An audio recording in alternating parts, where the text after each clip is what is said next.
Oferecimento.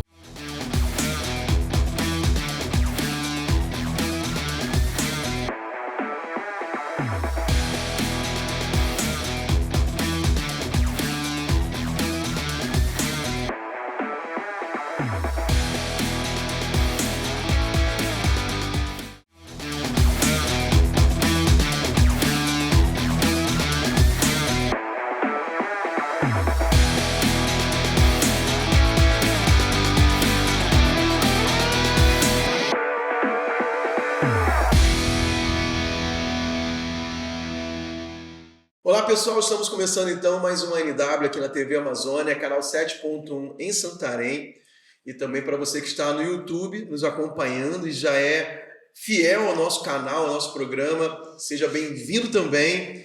E como é de esperar, nós temos um grande convidado hoje, uma história incrível. Tenho certeza que esse programa vai abençoar a sua vida, vai edificar, vai te inspirar acima de tudo.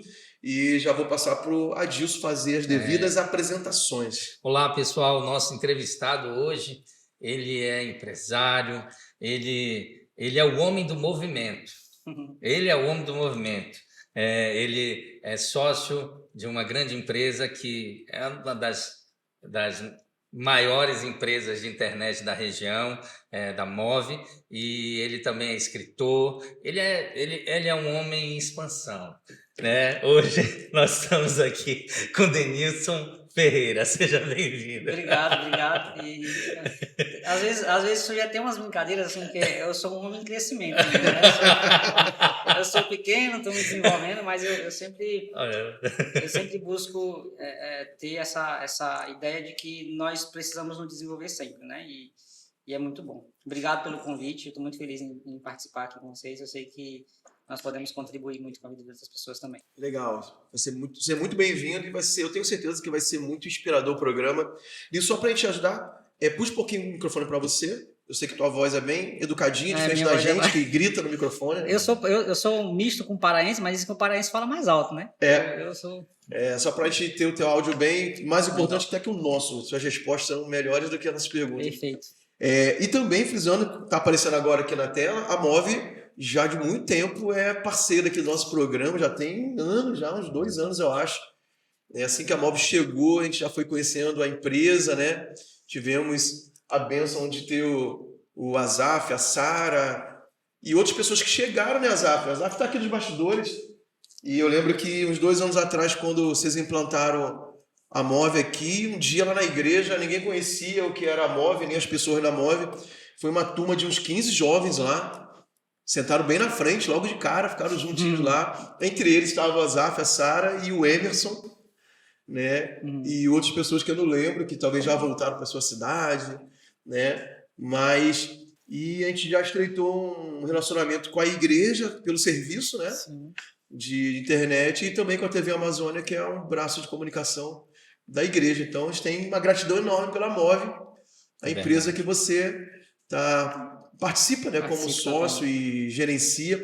E a gente quer depois entender, né, com a sua participação realmente da Move, mas nós vamos rebobinar essa fita, né, já que ele falou de filme lá nos bastidores, né? E ele é do tempo da locadora de DVD ou de VHS? Eu entrei no VHS, assim como o senhor, né, também. Por que está me envolvendo nessa história? Não, porque ele é do tempo. Você ouviu como ele falou, senhor Luiz? Né? Ele é do tempo, ou seja, ele não quer ficar para trás.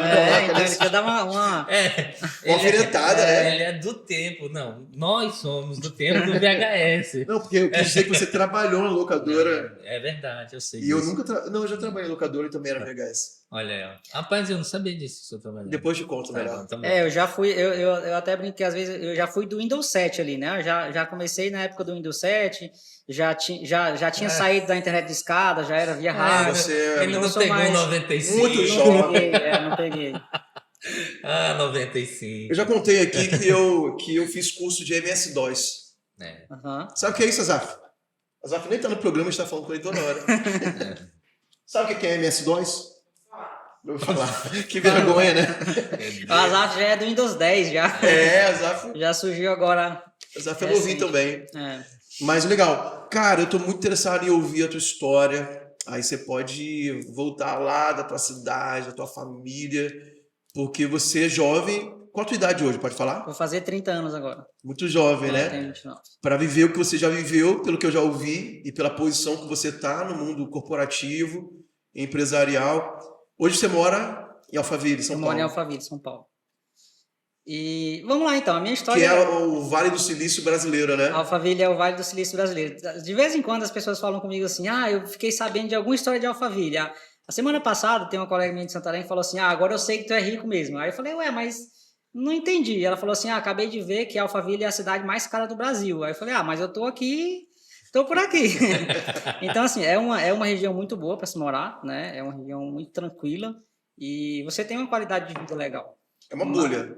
É uma bolha dentro do Brasil. Bolha, exatamente. Em São Paulo, inclusive. É uma bolha lá dentro de São Paulo, que não é São Paulo, né? Todo mundo que vai ao Alphaville fala, mas não tem cara de São Paulo, é totalmente diferente. Não tem aquela bagunça de São Paulo.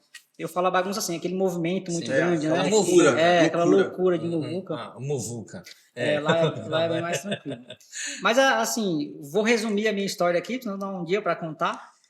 Eu nasci em Esperantinópolis, no Maranhão, e meus pais vieram logo em seguida. Então, eu vim para o Pará recém-nascido. Né? Eu tinha uns 2 anos de idade. Não era recém-nascido, tinha uns 2 anos de idade. E nós íamos morar em Medicilândia. Só que era num travessão. Tem gente que chama de travessão, tem gente que chama de vicinal. Ramal.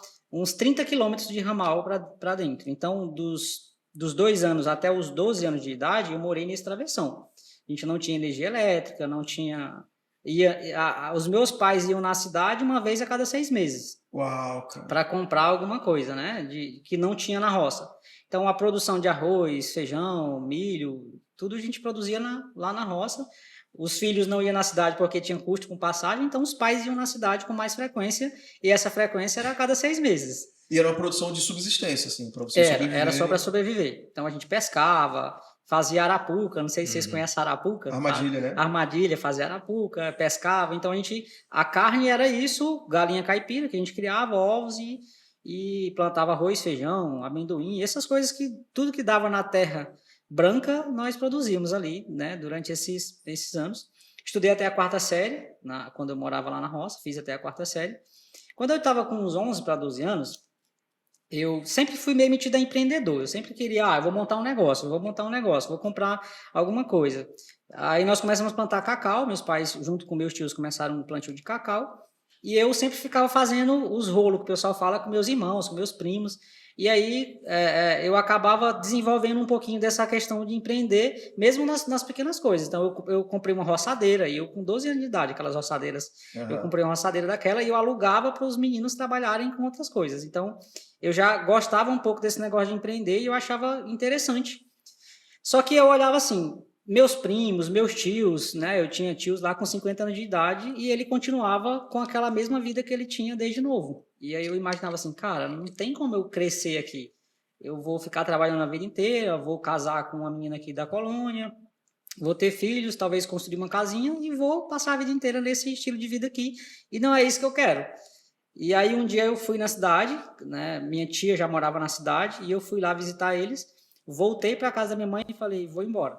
Cidade de Medicilândia. Medicilândia. Dava uns 60 quilômetros mais ou menos, 60, 70 quilômetros. Que para quem não está nessa região do Pará, que é uma cidade do interior do Pará. Uma cidade do interior do Pará com 30... porque quando fala foi para a cidade, não foi para uma metrópole, São Paulo, você saiu do interior para o interior. Pro interior. E nessa época... Com todo respeito à Medicilândia, tá? Não, mas é o interior do Pará. É o interior do Pará. Até Santarém é uma cidade de médio porte, mas é também o interior do Pará. Não, é porque é igual a questão de Altamira. Altamira é um grande polo ali daquela região. Tem Altamira e depois tem... Logo depois... Uruará. Não, Uruará vai pra cá já, pra cá, depois pra cá de Medicilândia. Tem Vitória do Xingu para um lado e depois tem... Não é Brasil não, né? Não, Brasil Novo é vindo também para cá. Mas tem uma cidade aí, o pessoal fica... Não, mas é cidade também, cidade. Sim, são cidades do interior, são cidades menores, é até importante falar isso. Medicilândia é um dos maiores produtores de cacau do Brasil, só que é uma cidade pequena, uma cidadezinha do interior. E quando eu falo que eu fui para a cidade, era justamente porque onde nós morávamos, até 2010, não tinha nem energia elétrica. Então, para algumas pessoas de cidades maiores, falar que em 2010 não tinha energia elétrica, para eles é um absurdo, mas lá não tinha. né? A gente tinha acesso à energia elétrica quando ia em Medicilândia. Então, eu tomava água gelada em Medicilândia quando eu ia. Meu Deus. Né? Então, era bem difícil. É uma realidade muito distante. É uma realidade muito distante. De outros lugares do Brasil, até em Belém, talvez, sim, Pará. Sim. TV, eu comecei a assistir TV com uns 10 anos de idade, que eu vi TV, e eu via na casa do vizinho, que tinha um motorzinho, aquele motorzinho elétrico, e ele ligava só à noite para assistir a TV e assistir a novela e Jornal Nacional e novela. Exatamente. Agora, isso abre uma questão, né, cara? Como o Brasil, assim, as pessoas entenderam o Brasil é um negócio bem complexo. Porque esse negócio de assistir televisão na casa do vizinho, o meu pai falava isso para mim quando eu era criança. Cara. Sim. E meu pai, criança, já tinha energia elétrica onde ele morava. Era só questão de comprar a TV, que ele era muito pobre, ele não tinha, era caro, né? E ele era muito pobre. Mas tu vê, assim, questão tá falando de 14 anos atrás. E ainda tem regiões aqui no Pará que não tem energia elétrica, né? Tem várias regiões. E aí eu fui em Medicilândia, né? Fiquei um dia ou dois lá e voltei para casa da minha mãe e falei assim, ó, eu vou embora daqui. Nessa época meu pai já tinha morrido, né? Eu acho que eu pulei muita história, né? Dos 2 anos para os 10 ali. Mas todo esse tempo nós trabalhamos na roça. O meu pai, desde quando nós fomos embora para o Pará, ele não trabalhou mais. Meu pai era alcoólatra e sofreu um acidente também. Primeiro ele sofreu uma vaca, deu uma cabeçada nele, então machucou alguns órgãos e ele ficava muito tempo no hospital. E depois ele sofreu um acidente o pessoal fala esperar, que é que você vai para o mato à noite, faz aqueles... Na caçada. Isso. E aí ele caiu de cima do montá, que fala, e a espingarda disparou no braço dele. Isso lá no fundão dos travessões onde a gente morava. E aí continuou sem trabalhar. Então eu e meus 2 irmãos tínhamos que sustentar a casa. Minha mãe é deficiente também. Você é o quê? Eu sou o mais novo. O mais novo? Sou mais novo, meu caçula. Caçula de mãe, que fala, né? Uhum. E aí eu e meus irmãos tínhamos que sustentar a casa. Só que eu tinha 8 para 9 anos, quando meu pai sofreu esse acidente. E meus irmãos são 1 ano mais velho que eu. 1 ano e 2 anos mais velho que eu. E nós que trabalhávamos para sustentar a casa. Minha mãe é deficiente. Então, minha mãe também não conseguia trabalhar, ela fazia alguns trabalhos domésticos mesmo, né? Fazer comida, essas coisas assim. E nós ajudávamos a lavar roupa, limpar a casa, a gente fazia tudo isso. Então, além do trabalho na roça, vocês também tinham que dar conta de ajudar no trabalho doméstico em casa. Isso, ajudar em casa. Eu sou especialista em lavar banheiro e lavar roupa. E aí, lavar roupa na mão, né? Porque não tinha energia elétrica, não tinha máquina e tudo mais. E aí, o meu pai faleceu, eu tinha 8 anos, né? Acho que 2008, 2009, meu pai faleceu. Nós continuamos ali, né, tomando conta da casa. A minha mãe já assumia um papel de pai e mãe, porque meu pai passava muito tempo no hospital. Então, eu acho que em um mês meu pai passava 2, 3 dias em casa e voltava para o hospital. E aí, né, assim, os últimos 3, 4 anos foram bem difíceis para minha mãe e para ele, né, nesse processo ali de tudo isso. E para mim, como meu pai era alcoólatra, meu pai bebia, foi um desafio, porque meus irmãos começaram a beber e fumar também muito novos, por causa de influência dos amigos, e eu acho que eles falavam assim, meu pai já fazia isso, não tem nada de errado. E eu fui meio do contra, assim, falava, cara, eu não quero ter a vida que meu pai teve, então eu não vou fazer o que meu pai fazia. Eu sempre tinha esse negócio, se eu não quero ter o resultado que alguém tem, eu não vou fazer as mesmas coisas que ele está fazendo. E aí eu evitei de beber, de fumar, de fazer essas coisas, para começar a cuidar mais da minha vida, e aí eu levava a minha mãe na igreja. Então, a minha mãe ia para a igreja todo final de semana, eu ia com ela, ficava lá na igreja. Igreja católica ou igreja evangélica? Igreja evangélica, né? E levava a minha mãe para a igreja e ficava lá. E depois eu passei a começar a ajudar nas obras da igreja. Então, o pessoal ia construir uma igreja, ia fazer alguma reforma e eu acabava ajudando. E comecei a participar muito do meio cristão e entender muita coisa sobre o que a palavra de Deus falava sobre tudo isso. E me ajudou muito a ter uma base, assim, de princípios e valores, né? E depois tem uma parte que eu vou contar para vocês, que foi um conflito que eu tive Agora, só dando uma pausa nessa parte, é impressionante como é que explica você está num ambiente, né? O ambiente, ele nos molda, né? Mas está num ambiente totalmente desfavorável e uma criança que você era, de onde surge, cara, um pensamento totalmente diferenciado? É uma coisa incrível, cara, assim, né? Isso, né? Rapaz, não tem como definir, mas eu penso que já tem Deus na história, cara, de alguma forma moldando, te impulsionando para sair. A gente pode pegar a história de José, mesmo aspecto, né? José, ele tinha toda a tendência para Não. Porque é uma coisa que não te foi ensinado não isso. foi ensinado, não foi mas... Pensa diferente. Não tinha quem te Não. aconselhasse sobre isso. Meus pais não tinham educação financeira, meus pais não tiveram condição financeira, meus pais... As únicas coisas que eles poderiam me dar, eles me deram. Né? Porque essa mentalidade é ensinada hoje muito democraticamente pelos coaches da vida atuais, né? Você tem acesso à internet, tipo mais assim, fácil. se eu não quero ter os meus resultados, eu tenho que ter um comportamento diferente. Mas isso é falado... A Bíblia fala há muito tempo, é claro, quando você era criança. Sim. E até as igrejas não ensinavam isso até pouco tempo. Até os pastores não tinham descoberto isso, que está na Bíblia há milhares de anos. Isso é muito novo, né? E é incrível.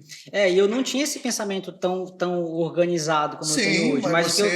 Mas eu tinha aquele entendimento, né? De que não vou fazer isso porque eu sei que é ruim. Exatamente. Eu não vou fazer isso porque eu não quero isso para minha vida.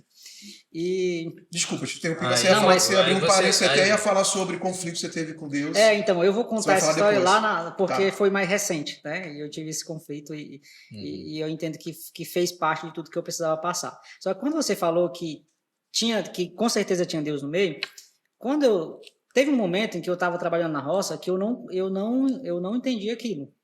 E eu falava, cara, não é possível que eu nasci para passar minha vida inteira aqui. E um dia eu estava na roça e aí comecei a chorar e falei, Deus, por que você não tira a minha vida? E eu criança, eu tinha uns 9 para 10 anos. Porque não faz sentido, eu trabalho desde os 6 anos de idade. Então eu estou trabalhando na roça desde os 6 anos de idade. Eu vou passar minha vida inteira aqui, eu não quero viver assim.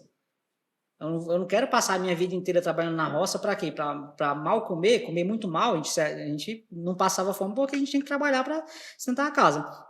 E aí eu chorei e falei para Deus assim. E aí depois eu falei assim, Deus não vai ligar para isso. Como que a minha vida vai mudar? Todo mundo aqui passa pela mesma coisa que eu estou passando e as pessoas estão conformadas com isso. Por que eu não estou conformado com isso? E anos depois eu fui entender que de fato era não estar conformado que me fez sair dali. Exatamente. E é isso que eu estou falando. Eu acho que esse inconformismo ele não é natural. Não era natural, porque não porque você tinha... Uma criança não é. Uma criança não é. Entendeu? É muito diferente, por exemplo, hoje, eu vou abrir uma coisa muito pessoal aqui, por exemplo, da minha filha. Minha filha, ela tem um caderno e aí ela já tem várias coisas planejadas, mas ela é ensinada... mas ela está numa cultura favorável. É isso que eu estou te falando. É exatamente diferente. Hoje, ela está sendo ensinada a fazer isso. E é totalmente diferente. Eu consegui... Ela falar, pai, olha, tal lugar é assim, e eu penso assim. Olha, sabia que em tal lugar... O salário dessa carreira é assim, eu já pesquisei. Com 10 anos, eu digo, caraca, ela tem, se eu for um dia, lógico, eu não vou lá, mas eu já, quando eu pergunto, e aí eu vejo, cara, ela fica projetando, mas ela tá num ambiente diferente. Sim. E você não tava. Não, tava no interiorzão. O pai cheio de dificuldades, a mãe também, sem estudo, ele também sem estudo, né? Então, assim, por isso que eu digo, quando o senhor falou, eu falei, não, é dentro da história. Mas como Deus se manifestou? Não, é o inconformismo que havia, né? E isso foi gerando, né? Ele gerou isso na minha vida, né? Para me passar. E todas as vezes que eu passei por desafio, que eu questionava Deus sobre o que eu estava passando, tempos depois eu entendia que eu precisava passar por aquilo. Eu precisava passar naquela fase para poder valorizar tudo que eu ia conquistar mais na frente, né? Eu digo conquistar não só de financeiro, mas de mudança de mentalidade. Também, porque eu fui um desafio muito grande para as pessoas que conviveram comigo, e eu sou um desafio até hoje. Porque quando você pega historicamente e não estou me colocando no meio, mas se você pegar historicamente todos os caras que foram muito inteligentes na sociedade, eles são super difíceis de lidar com eles. E eu não estou me considerando um gênio, mas eu estou falando que as pessoas que querem se desenvolver, elas são difíceis das pessoas lidarem porque as pessoas não entendem a forma que elas pensam, não entendem a forma que elas se comportam.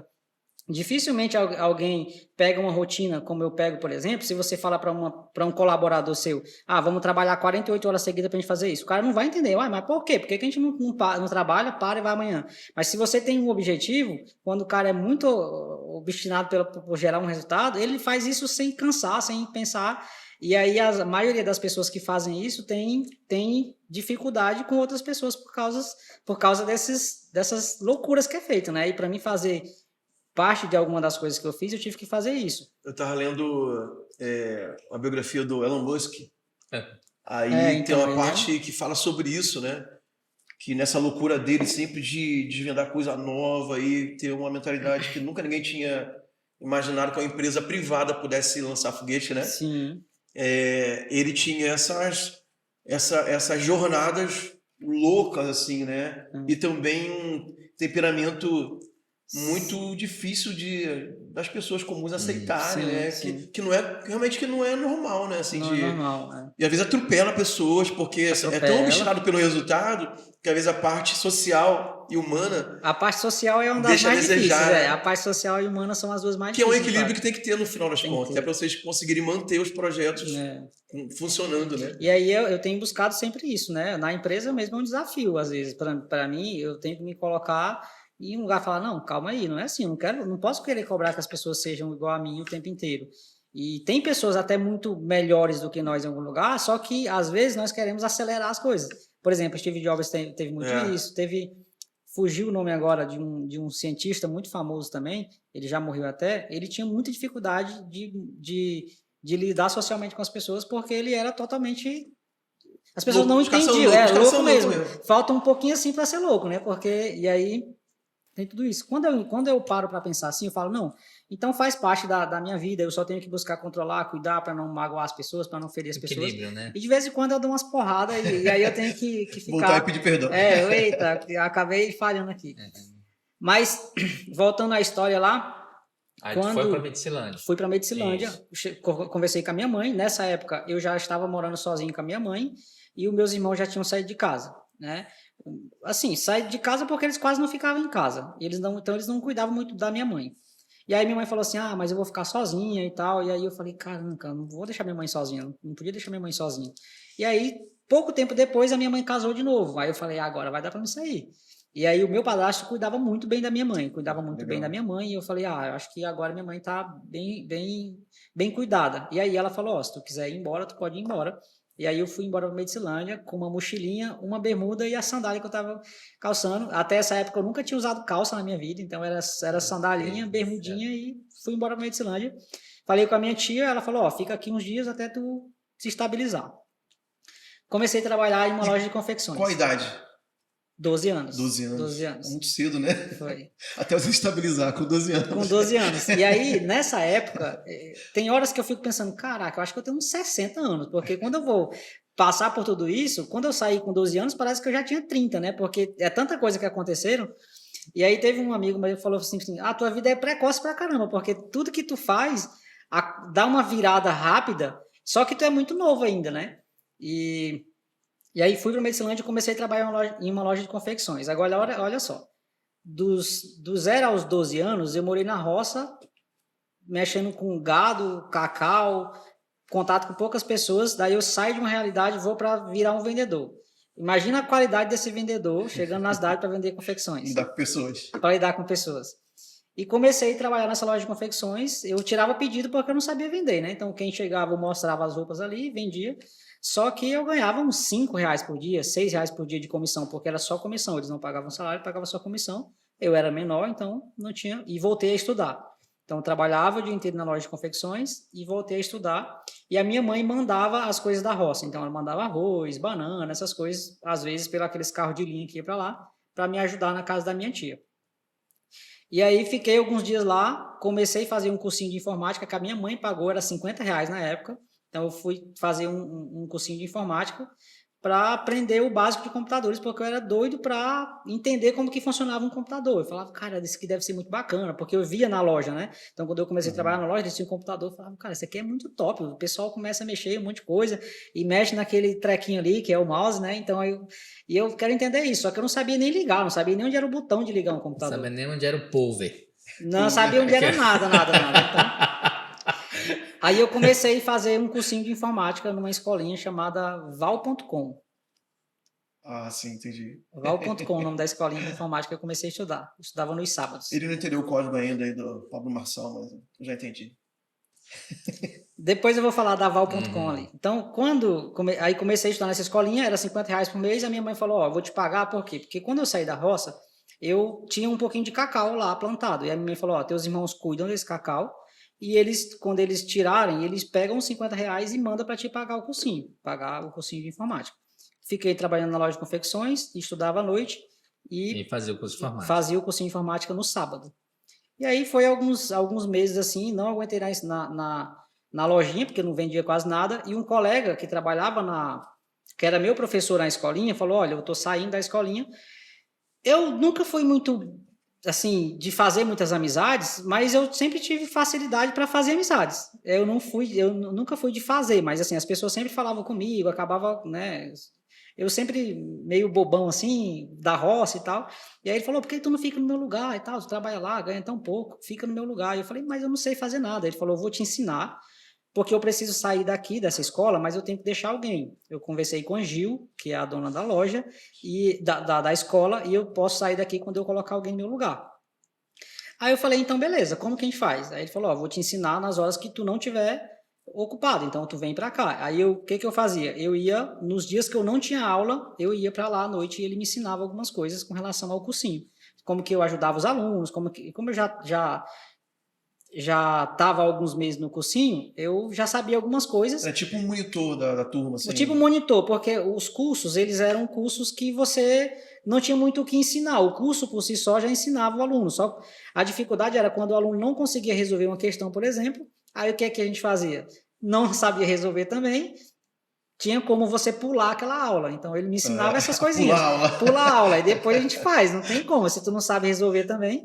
E a gente pulava a aula e continuava ali. E aí ele me ensinou durante alguns 2, eu acho que 3 meses, eu estudava, continuava trabalhando nessa loja, e aí eu fui convidado por ele para ser apresentado para a Gil, para ser contratado e trabalhar lá no lugar dele.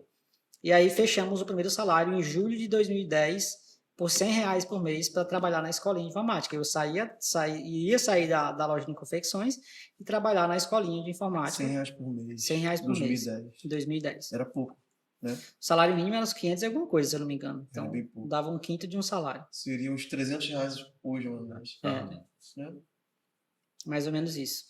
E aí comecei a trabalhar na escolinha e aí abriu uma oportunidade muito grande para mim nesse momento. Eu não entendia que era uma oportunidade, mas foi, né, que tempos depois isso foi se encaixando. Comecei a trabalhar na escolinha e o Val.com fazia manutenção de computadores na parte de baixo, era uma casinha de altos e baixos, em cima era a escolinha e embaixo eles faziam manutenção. Eu estava na escolinha dando aula, às vezes não tinha aluno. Eu corria lá para baixo e ficava vendo eles mexendo nos computadores. E aí eu falava, o que é isso? O que é isso? O que é isso? E eles falavam, ó, tu quiser ficar aqui, fica, mas não faz esse monte de pergunta. Eu tinha 1 milhão de perguntas porque eu não sabia o que era nada, né? Perturba, né? Aí eu ficava enchendo o saco. Tinha aqueles CDs para formatar computadores, e eles ainda formatavam muito para o Windows XP. E tinha aquele código de ativação, e eu ficava perguntando, mas como que vocês conseguem saber esse código de ativação? Eles, não, a gente vai fazendo com o tempo, mas não pergunta isso não. Isso, para poder instalar o Windows XP, né? E aí começou por ali, eu começava a ver eles desmontando computadores, e aí fui aprendendo durante alguns meses. No segundo mês, a gente já me pagou R$150, porque eu ajudava nas cobranças de alguns alunos. Então, o aluno ia, ela falava, ó, fulano está com a mensalidade atrasada, quando ele chegar, tu fala com ele, que ele precisa pagar a mensalidade. E aí, eu sempre fui muito prestativo com relação a isso, né? E depois, algum tempo depois, começou a surgir a ideia de montar um provedor. Eles já tinham montado algumas coisas, né, de negócio, não tinha dado certo, o Val e a Gil, e depois eles montaram a escolinha, manutenção, e surgiu a ideia de abrir o provedor. Foi quando começou o provedor, mais ou menos nessa época que eu entrei, e eu comecei a ajudar também na parte externa. Então, eu saí da escolinha depois e fui ajudar como auxiliar técnico de campo, que é o cara que ajuda o técnico a fazer instalações de rádio. Isso lá, 2010 para 2011, já comecei a ajudar na rua, comecei a aprender algumas coisas de informática. E aí o tempo foi passando, terminei o ensino fundamental, fui para o ensino médio e continuei sendo auxiliar. Em 2014... na época da barragem ali, quando a barragem estava num boom, eles abriram a unidade de Altamira. Val.com é o início da empresa que é a Move hoje. Então, o Lucivaldo, que é o Val, e a Gil eram dono da escolinha Val.com lá em 2010. A gente...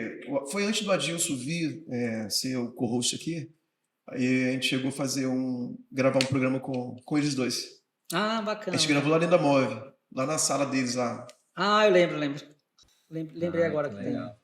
Val.com. A gente tem que ter, quando eles voltarem, fazer uma outra gravação, aquela, a gente acabou tendo alguns prejuízo técnico, assim, de áudio. Não ficou muito bom aquele programa, porque faltou equipamento para a gente melhorar a luz e captação de áudio também não foi muito boa. E como já passaram alguns anos e vocês estão expandindo, estão crescendo, né? Crescendo. Vai ser bom a gente chamá-los. Eles devem vir agora, até o meio do ano eles vão estar tirando um tempo para vir passar uns dias aqui.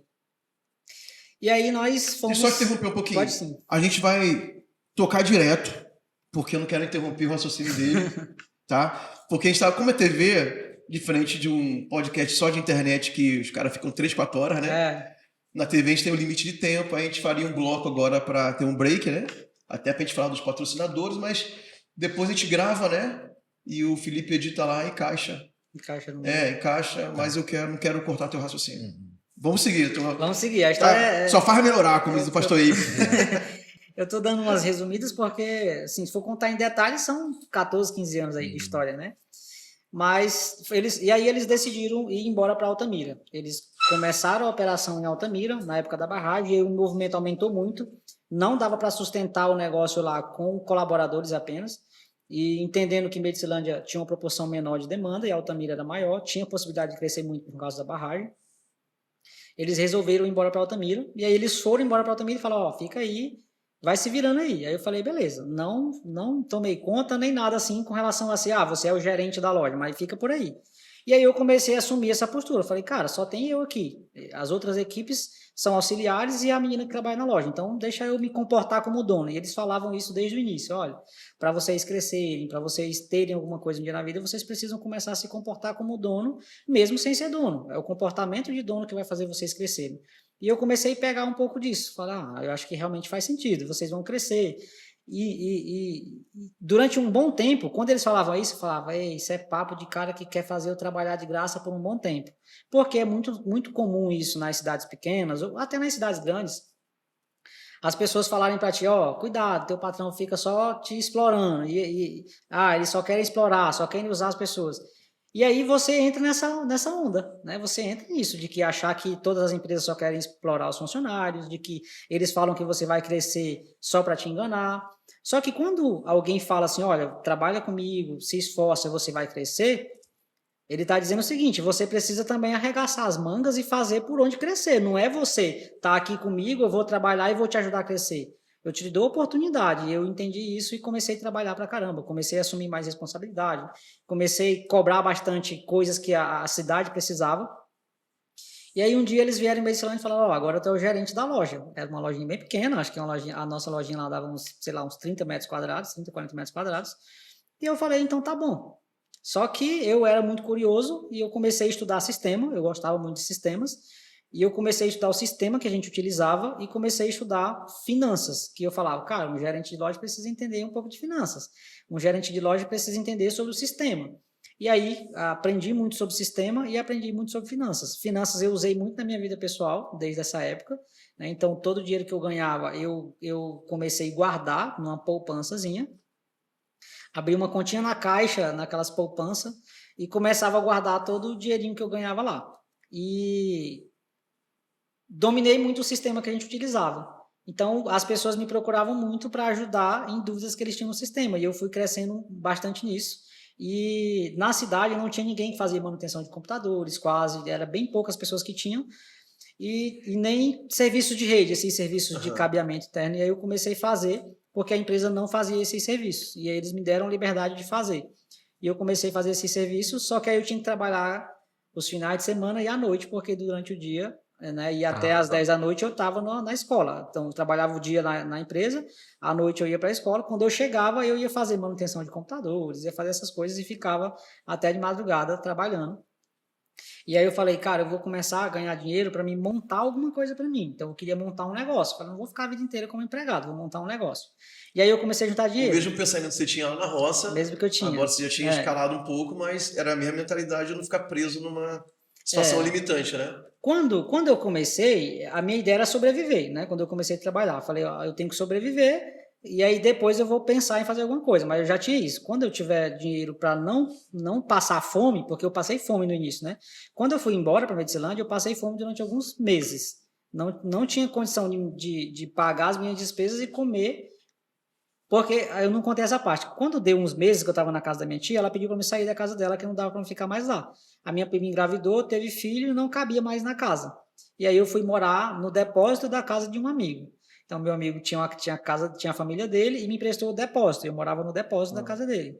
Dormia num colchãozinho de solteiro no chão. Quando eu levantava, eu tinha que tirar o colchão, porque senão a porta não abria. Então, o depósito estava tão cheio que era colchão no chão ou a porta aberta. Então, eu levantava o colchão, fechava a porta, deitava o colchão para dormir ali.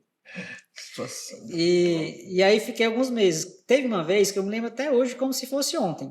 Eles viajaram, então eles me ajudavam às vezes com comida, né? Eu tava lá, eles iam jantar. Denilson, você jantou? Eu, não, jantei não. Não, come aqui alguma coisa. E eu ia lá e comia com eles. Eles viajaram e não ficou nada na geladeira. E eles não tinham obrigação de deixar nada na geladeira. E aí eu fui na cozinha deles e tinha um pacote de farinha, daquelas farinhas temperadas. É muito comum no supermercado. E eu fiquei uns 3 dias comendo essa farinha temperada. Assim, na maior parte dos dias eu almoçava na casa do Val e com a Gil. Eu ajudava eles, quando começou o provedor, eu ajudava eles fazendo cobrança de clientes. Então, cliente, naquela época, a gente ia na casa do cliente receber mensalidade. Não tinha Pix, não tinha transferência. Tinha transferência, mas quase ninguém usava. Sim. E nem fazia, né? Assim, com tanta facilidade. Nem pagava boleto, não tinha boleto. A gente não gerava boleto na época. O cliente ia pagar lá no escritório, ou a gente ia na casa buscar. Era tudo muito manual, né? Era assim, tudo muito manual. Inicial. Aí o que a Gil fazia? Pegava, por exemplo, 4, 5 clientes. Denilson, tem 4 clientes para a gente ir na casa deles receber a mensalidade. Então, tu vai lá receber, agora meio-dia, quando tu chegar, tu almoça. Aí eu, opa, beleza, que aí eu ganhava meu almoço. Então, eu fazia isso e almoçava. Só que a janta, eu não tinha grana para comprar janta. Não tinha nada para fazer em casa. Eu não tinha utensílios, eu morava de favor, né? Então, acabei ficando uns dias comendo isso. E depois eu parti para o churrasquinho, sardinha e miojo. Então, por um bom tempo eu comi sardinha, churrasquinho, aquele espetinho de rua e miojo por um bom tempo. Mas aí, no início, era realmente sobreviver. Quando eu fiz 18 anos, já com uma mentalidade um pouco diferente, né, ouvindo os meninos falar o tempo inteiro, já tinha acesso à internet, na escola também pegava muito livro, tinha bastante conteúdo sobre negócios, e eu gostava de negócios, então todos os livros que eu buscava eram sobre empreender, sobre finanças, sobre esse tipo de conteúdo. Com 18 anos, eu falei assim, eu vou ficar milionário até os 30. Como eu não sei, mas eu vou ficar milionário até os 30. Para mim, era a coisa mais distante que tinha no mundo, mas eu sempre ficava fazendo isso na minha cabeça. Por um momento, eu não acreditava nisso, eu só falava, eu vou ficar milionário até os 30. Às vezes eu falava assim, que doideira, como que isso vai acontecer? Como que eu vou ficar milionário até os 30? Eu tinha 18. Mas só, vou te interromper de vez em quando, porque tem umas chaves assim, muito importantes, né? Daquilo que a gente acredita, né? Que é bíblico, inclusive, sim, né? Sobre o poder da palavra, né? Sim. Assim, você talvez não era uma crença tão profunda por causa da realidade, mas você foi declarando, o teu pensamento estava cheio disso, né? E você expressava isso, repetia. E a Bíblia fala sobre o poder, né, da palavra, né? A morte e a vida está no poder da língua, né, da palavra, né, daquilo que é falado, né?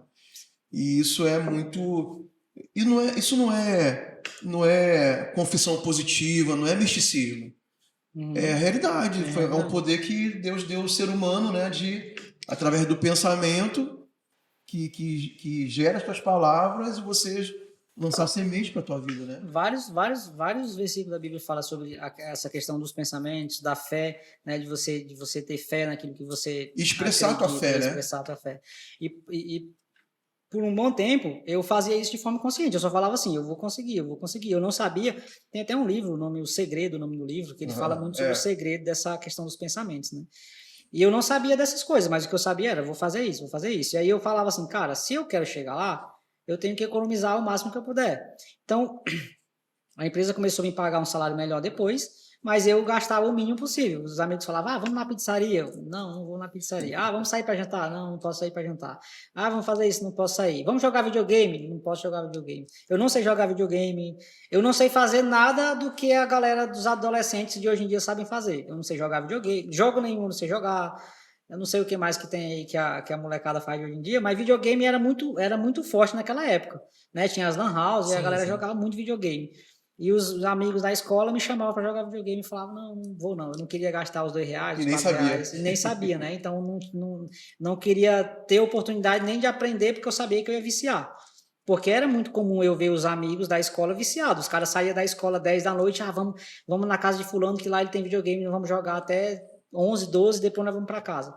E eu falava, não, das 10 para frente eu tenho que trabalhar, eu tô com um computador lá em casa para formatar e entregar amanhã de manhã. Então eu falava... Esse negócio nessa época era tão forte, nessa época mesmo, que nessa época eu estava no exército, tinha um soldado, cara, um soldado muito exemplar, ele era muito bom, bem inteligente, desenrolado, ele era até...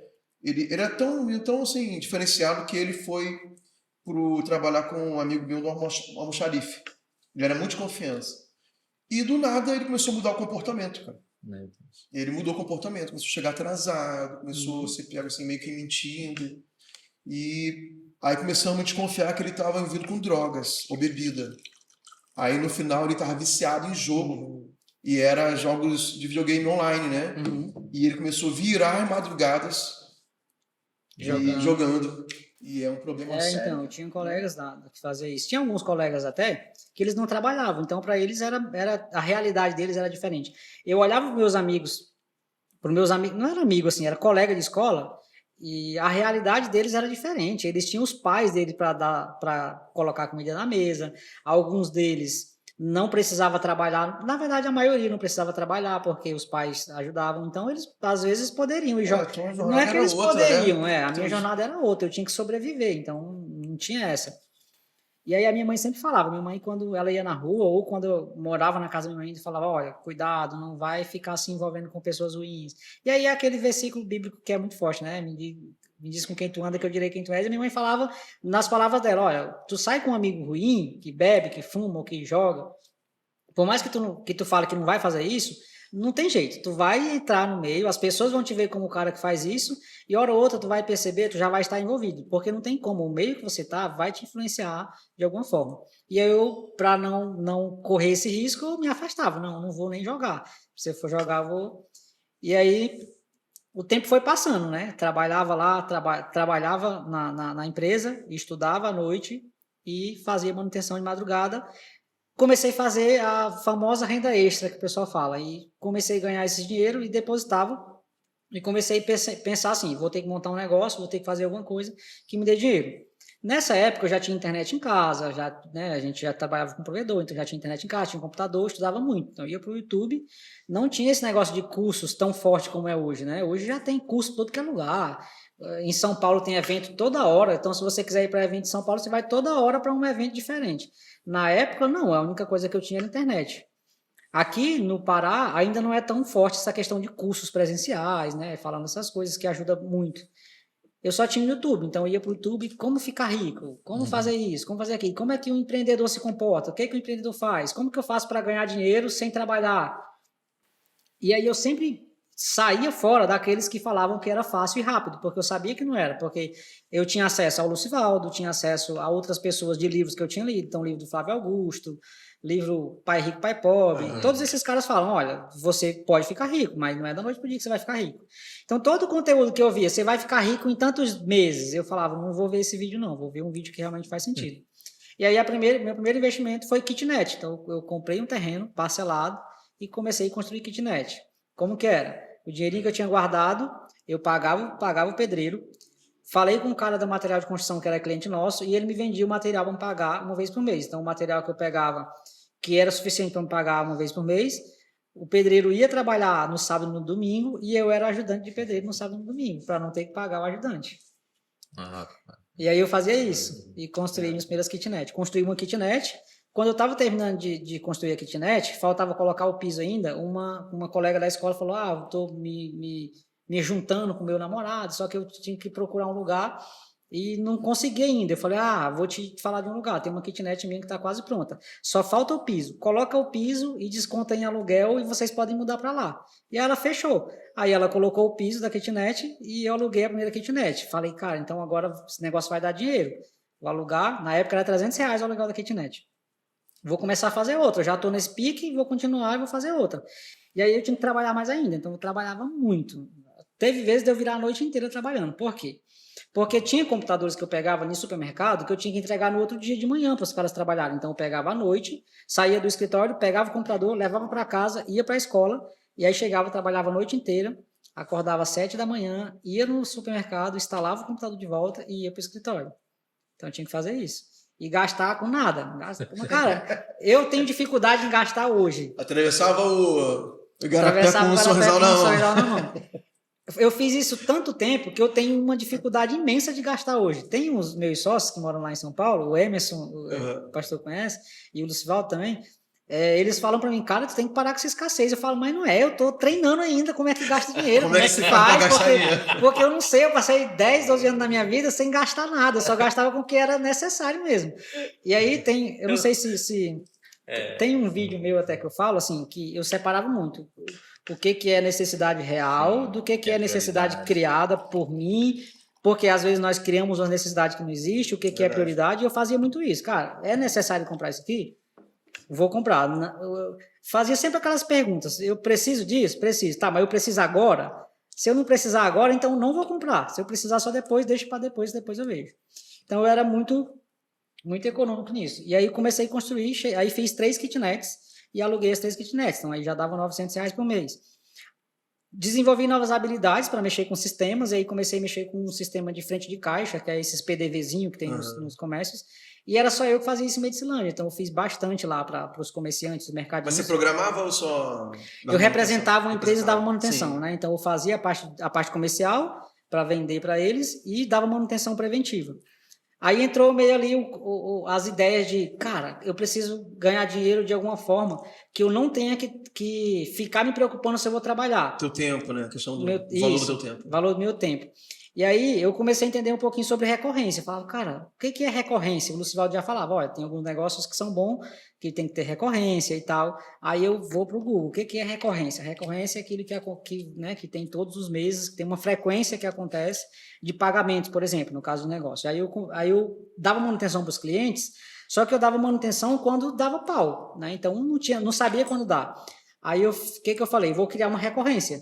Vou nesses caras, vou falar com eles para eles me pagarem um valor fixo por mês e qualquer hora que der problema eles me ligam e eu vou resolver. E aí na época eu fechei com 5 clientes pagando R$200 por mês. Então eu fechei 5 clientes pagando 200 por mês, dava R$1.000 por mês a mais do meu salário. Só que esse era recorrente, era uma garantia que eu já tinha. E aí os outros eu fazia, e aí eu falei, esse negócio aqui funciona. Aí comecei a fazer o serviço recorrente e mais as manutenções que aconteciam nos outros clientes e vender sistema. E aí teve 3 meses de um ano, que foi uma época que o governo mudou algumas coisas e saiu aquelas impressoras fiscais, que tinha uma impressora fiscal, e entrou a impressorinha e mudou a nota para modelo 65, o cupomzinho fiscal. É de automação, né? Isso. E aí as pessoas de Medicilândia não sabiam como fazer, os comerciantes. Então, eles tinham que contratar técnico, e é normal em todo lugar, né? Não é que é as pessoas de Medicilândia, mas em todo lugar. E eles estavam contratando técnico em Altamira. Aí eu perguntei para um cara, quanto que eles cobram para fazer isso? Aí ele falou assim, ele cobra R$1.500 e mais o combustível para ele vir fazer. Aí eu falei, sério? Aí eu peguei, mandei mensagem na empresa que eu representava e perguntei se eles não davam um treinamento de como fazer aquilo. Aí eles falaram, sim, faz parte do que você entrega para os clientes, o treinamento a gente dá. Aí eu falei, fechou, quero fazer o treinamento. Fiz o treinamento à noite com eles. No outro dia eu fui em um cliente e falei, olha, sabe a implantação que vocês estão contratando? Eu faço. E eu não sabia fazer, eu fiz o treinamento. Aí ele falou, então faz para mim. Aí falou assim, só que os caras estão cobrando R$1.500. Para ele era barato, R$1.500. Só que tem o combustível. Eu falei, não, eu vou te cobrar R$1.500, mas eu não cobro o combustível, porque eu estou aqui em Medicilândia. Aí ele falou, beleza, pode fazer. Passei o dia inteiro no final de semana tentando implantar isso. O dia inteiro. Aí não consegui terminar, porque no dia seguinte, que tinha que ser na segunda-feira, eu tinha que homologar com a contabilidade para eles poderem conseguir emitir as notas fiscais. Na segunda-feira eu fui no horário de almoço rodando. Aí eu, fiquei muito feliz. Eu falei, agora eu vou em todos os comércios aqui e vou falar com o pessoal. Rodou o negócio? Rodou, botei para funcionar. Eu sempre gostei muito de tecnologia, dessa parte de sistemas. Então eu sempre fui muito curioso. Parte de nota fiscal, esses negócios, eu gostava muito de mexer. E aí rodou, e eu peguei mais 5 clientes lá nessa época. Trabalhei alguns meses, à madrugada, à noite, peguei esse dinheiro e comecei a fazer a minha primeira casa. Então, só que eu não gastava, então eu continuei com o meu padrão de vida igualzinho era antes. Pegava o meu salário da empresa, era o que eu sobrevivia. Todo o dinheiro que eu ganhava fora, eu depositava nessa continha da Caixa. Fiz amizade com a menina da lotérica, aí o que eu fazia? ganhava um dinheiro na rua e era tudo em espécie, né? Ninguém fazia transferência. O cara me pagava, eu fazia um envelope de papel A4, dobrava aí no meio, colocava o dinheiro dentro, grampeava, escrevia o valor em cima, passava na lotérica e só entregava para as meninas, porque a fila estava gigante, né? E elas depositavam para mim, e eu fazia isso. Cara, se eu ganhasse R$10, eu fazia isso. Ganhava R$10, colocava no envelope e deixava lá. Eu falava, eu ia sobreviver sem esses R$10, porque eu ganhei esses 10 eu tenho que gastar? Não vou gastar, vou depositar. Cara, é impressionante que você muito jovem tinha uma mentalidade assim, e não só a mentalidade, mas a atitude, né? Que é muito difícil de desenvolver, cara, assim, mesmo com... Hoje a gente tem muito essa informação, né? Quem lê um pouco mais sobre os livros de finanças, quem acompanha, eu gosto muito desse assunto. Mas é muito difícil sair da teoria para a prática. É muito difícil. Porque é muita disciplina. Muito. É incrível, sim, porque a gente está falando de você muito jovem, no início da internet, do YouTube, né? Que os conteúdos não eram tão fartos como hoje. Não eram. Sim, é uma coisa muito tem diferente, cara. Tem o lado também, que é isso que você está falando, que, por exemplo, o cara passou fome, o que acontece normalmente? Ele quer comer... Se torna esbanjador. Exatamente, ele quer comer tudo que ele vê pela frente. Tem até uma história de um cara que usava os melhores sapatos do mundo. O cara só usava sapato top. E aí foram entender por que ele usava aquele sapato. Ele não tinha condição de comprar sandália quando era criança. Isso acontece, você sem dinheiro, então você começa a ganhar dinheiro, o que você quer fazer? Você quer mostrar para o mundo que agora você tem dinheiro, né? E se você aumenta seu salário, você quer estourar, isso acontece muito. Eu tinha um amigo, cara, que no Natal ele comprava não sei quantas caixas de panetone. Ele comprava 30 caixas de panetone. Pode olhar que sendo que a família dele eram 4 pessoas. Ele, a esposa e 2 filhos. Aí um dia, a gente conversando, ele gostava muito do panetone. Aí ele falou que era isso. Ele também era do interior do Pará, embora estivesse morando em Macapá na época. E essa história de pobreza, e no Natal não tinha panetone na casa dele, ele via os amigos tendo. E esse cara prosperou, ele se tornou empresário também. Mas no Natal... Não, tem ele uns que vai pra vida mas toda. Era exagerado, mas é por causa dessa... Da escassez. Da escassez, agora ele tinha que... E eu buscava fazer diferente. Eu falava, não tá bom assim. Eu sempre continuava inconformado. Não tá bom assim. Se eu quero ficar milionário com 30, se eu gastar 10 agora, é menos 10 lá do milhão que eu vou ter com 30. Então, vou continuar aqui.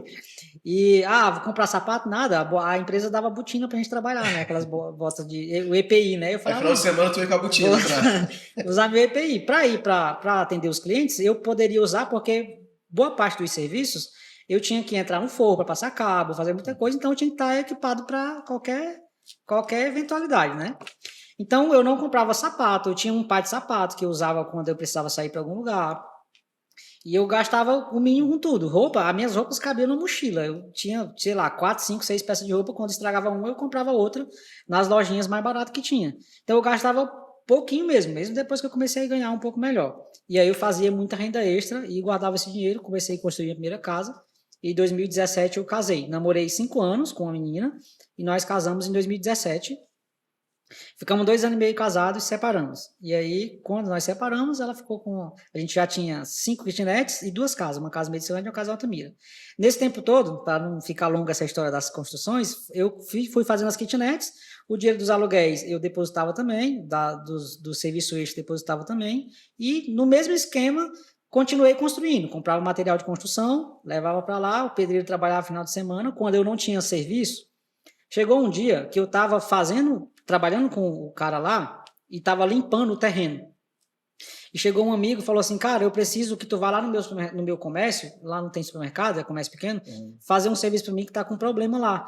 Aí eu falei, putz, não dá porque eu estou limpando aqui o terreno. Aí ele falou, quanto que tu pagaria para limpar esse terreno? Aí eu falei, sei lá, uns 30, 40 reais, sei lá, algum tanto assim. Aí ele falou, e quanto que tu cobra para fazer o meu serviço? Eu falei, uns 100 reais. Ele falou, tu já fez a conta? Se tu colocar alguém para trabalhar aí e fazer o meu serviço, tu vai ganhar mais? Aí foi a sacada que eu tive a partir daí, parei de fazer essas coisas assim. Né? Então, foi o entendimento que o teu tempo... Meu tempo era mais valioso. Então, quando eu tinha serviço final de semana, eu pagava o ajudante. Por quê? Porque a diária do ajudante era, sei lá, na época uns 40, 50 reais, só que no final de semana eu ganhava 200, 300 reais e pagava o ajudante. Então, não trabalhava tão pesado, ganhava mais do que poderia pagar para ele. Então, aí dessa época eu já comecei a mudar um pouquinho. com essa sacada que esse cliente me deu. Denilson, só voltando assim para a questão dos livros, né? Eu realmente me interesso muito por esse assunto, né, de finanças, embora eu não seja um empresário, mas me interesso por negócio também. E tem vários livros, eu reli, né, atualmente, né, O Homem Mais Rico da Babilônia. Eu acho fenomenal esse livro. Ele é muito simples, mas ele é fenomenal. Sim. E para quem está assistindo o podcast, aqui o programa, os princípios que você está falando aí na tua história, né, na cronologia da tua história, são aplicações práticas e mais atualizadas, porque ele conta de histórias antigas, né, que é uma história voltada lá para os tempos da Babilônia, desses mesmos princípios, né, que são infalíveis, na verdade, ter a decisão e a disposição de colocar em prática. Exatamente. Que, sim, qualquer pessoa poderia fazer. Porque eu falei poderia, que nem todo mundo tem disposição para fazer. O Mais Rico da Babilônia, ele fala que se uma pessoa guardar 10% do seu rendimento mensal, é muito difícil essa pessoa não ficar rica.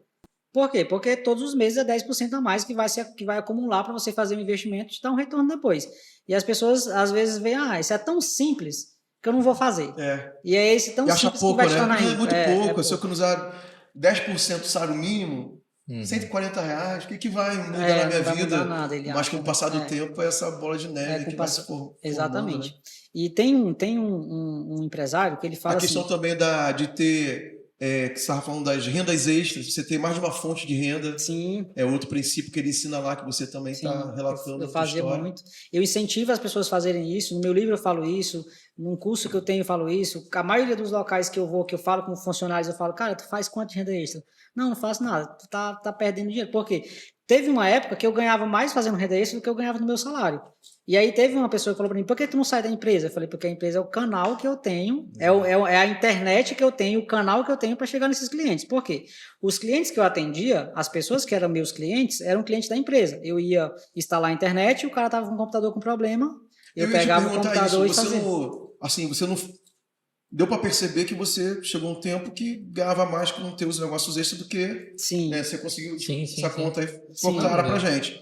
Mas por que você não foi tentado, realmente, já está respondendo, não foi tentado a sair do salário fixo, né, e ficar só com os teus negócios, né? Aconteceu casos que me levaram a pensar isso. O primeiro foi, eu ganho mais com renda extra. Só que aí eu entendi o seguinte, a empresa é o canal que eu tenho para acessar essas pessoas. Por quê? Porque eu não tinha contato de todo mundo, eu não sabia, não tinha ideia de como gerar tráfego, de como fazer essas coisas. Naquela época era tudo muito boca a boca, né? E eu não tinha esse conhecimento que eu tenho hoje de falar assim, se eu for montar um negócio, eu consigo alcançar as pessoas que não me conhecem. Eu gero tráfego, né? Gero um anúncio, jogo tráfego aí e alcanço as pessoas. Naquela época eu não fazia ideia nem do que era o Facebook EDS ou alguma coisa do tipo. E aí eu falava, a empresa é o meu canal. A segunda era, eu pensava o seguinte, eu vou crescer muito aqui nessa empresa. Então eu tinha muita consciência disso, porque o Sivaldo, a Gil já falava, olha, nós vamos crescer, a nossa empresa vai faturar milhões por mês. E vocês que estão aqui, que quiserem crescer, vocês vão crescer junto. Então eu tinha essa esperança. Eles deixavam claro assim que tinha caminho de crescimento. Sim. É uma cultura nossa isso. Mas naquela desde a época já tinha. Já tinha, desde a época deles. Você tinha confiança que para mim eu tinha confiança nisso. Inclusive, eu recebi, como eu gostava muito de sistema, era uma cidade pequena e poucas pessoas mexiam com o sistema, a prefeitura sofria com algumas dificuldades para TI, para mexer com algumas coisas, e uma pessoa da prefeitura, que era cliente nossa, me convidou para trabalhar na prefeitura, e na época eu ganhava um salário mínimo na Topnet, que era a Topnet na época, e eles me ofereceram 3 salários mínimos. E aí eu falei, caraca, vou sair. E aí depois eu pensei, cara, a prefeitura só é 4 anos. Garantido é 4 anos, porque vai mudar de governo e provavelmente, se eles tiverem outra pessoa, eles vão encaixar e eu vou sair fora. E aí eu também não saí. E foram os 2 momentos em que eu pensei assim na possibilidade de sair, que era, ganho mais com renda extra, só que aí veio a resposta que foi, o canal para essa renda extra é a empresa, e a empresa me dava essa liberdade de fazer os meus serviços nos finais de semana, à noite, né? Os clientes, inclusive, às vezes mandava mensagem na empresa para fazer algum tipo de serviço, as meninas falavam, olha, a gente não faz, mas o Denilson faz, eu vou passar o teu número para ele. Aí né, então a empresa se tornou esse canal. E aí em 2016 eu falei, cara, agora terminei as casas e tal, vou juntar dinheiro para mim montar a minha empresa ou comprar uma parte da empresa. E aí eu conversando com o Lucivaldo e com o Júnior, que era o outro sócio, falei, você não vende uma parte dessa empresa não, em algum momento? Aí eles falaram assim, ó, a gente não vai vender a empresa. Se tu quiser comprar uma parte da empresa em algum momento, a gente vende para ti, ou para algum funcionário que tiver dinheiro para comprar. Aí eu falei, cara, então a partir de hoje eu vou começar a juntar dinheiro para comprar uma parte da empresa. Fazia ideia de quanto que eles iriam me cobrar, ou de quantos por cento eles queriam vender. Eu sabia que comprar um percentual grande eu não podia. E aí, em 2016, eu comecei a guardar dinheiro. Guardei 2016, 2017 o ano inteiro. E aí, 2017 foi o ano que eu casei. Aí, festa de casamento. Eu, mas não vou fazer festa de casamento. Não, vou gastar dinheiro. Eu quero comprar empresa e tal. E aí, gerou alguns conflitos até na época, né? Com a família, porque eu não queria festa, porque eu queria... Então, aí entra os pontos em que é difícil as pessoas lidarem com alguém assim, que está tão obstinado. Por quê? Porque as pessoas não entendem. A família quer uma festa, a mulher é muito mais voltada para ter uma festa e tudo mais. E eu falava, não quero gastar com nada, eu só quero casar no cartório para casa e pronto. A gente quer casar e construir nossa vida, porque eu tenho um objetivo muito maior ali. E aí eu falava, tô ficando perto dos 30. E olha, com 2017 tava longe dos 30 ainda, né? Mas eu falava, cara, para 1 milhão é muita coisa. Mais perto do que antes, né? Quando pensou na primeira vez. E aí fiquei praticamente esses 2 anos guardando dinheiro. E aí não tinha esse negócio de bolsa de valores, não fazia ideia nem o que era. Eu vim conhecer bolsa de valores em 2019 para 2020. Então, o investimento que eu sabia fazer era nas kitnet, foi os que eu fiz, depois pegava o dinheiro e colocava na poupança mesmo. Então, às vezes eu falo para algumas pessoas que falam, eu não guardo dinheiro porque poupança só dá prejuízo. Prejuízo é você gastar o seu dinheiro inteiro e não colocar em lugar nenhum, não é? Ok, se a gente for pegar a poupança e comparar com outras coisas, não rende tão bem. Mas é melhor você ter lá do que não ter. E eu colocava na poupança mesmo. O princípio mais importante você desenvolvia que era separar. O teu futuro, né?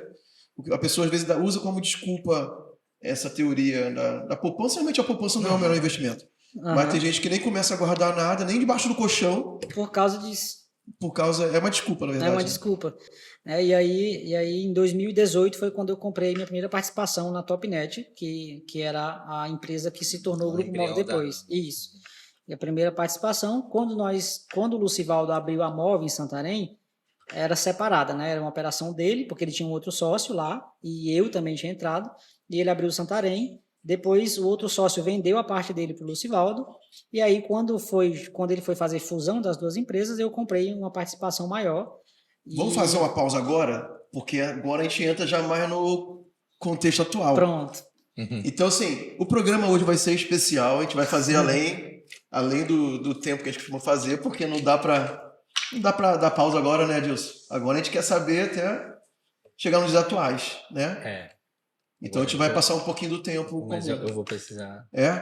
Tu quer que eu te libere agora? Eu vou precisar que o senhor me libere. Eu vou continuar por aqui, porque eu não vou sair daqui. Porque eu preciso. Assim, o menino é funcionário público, Denise.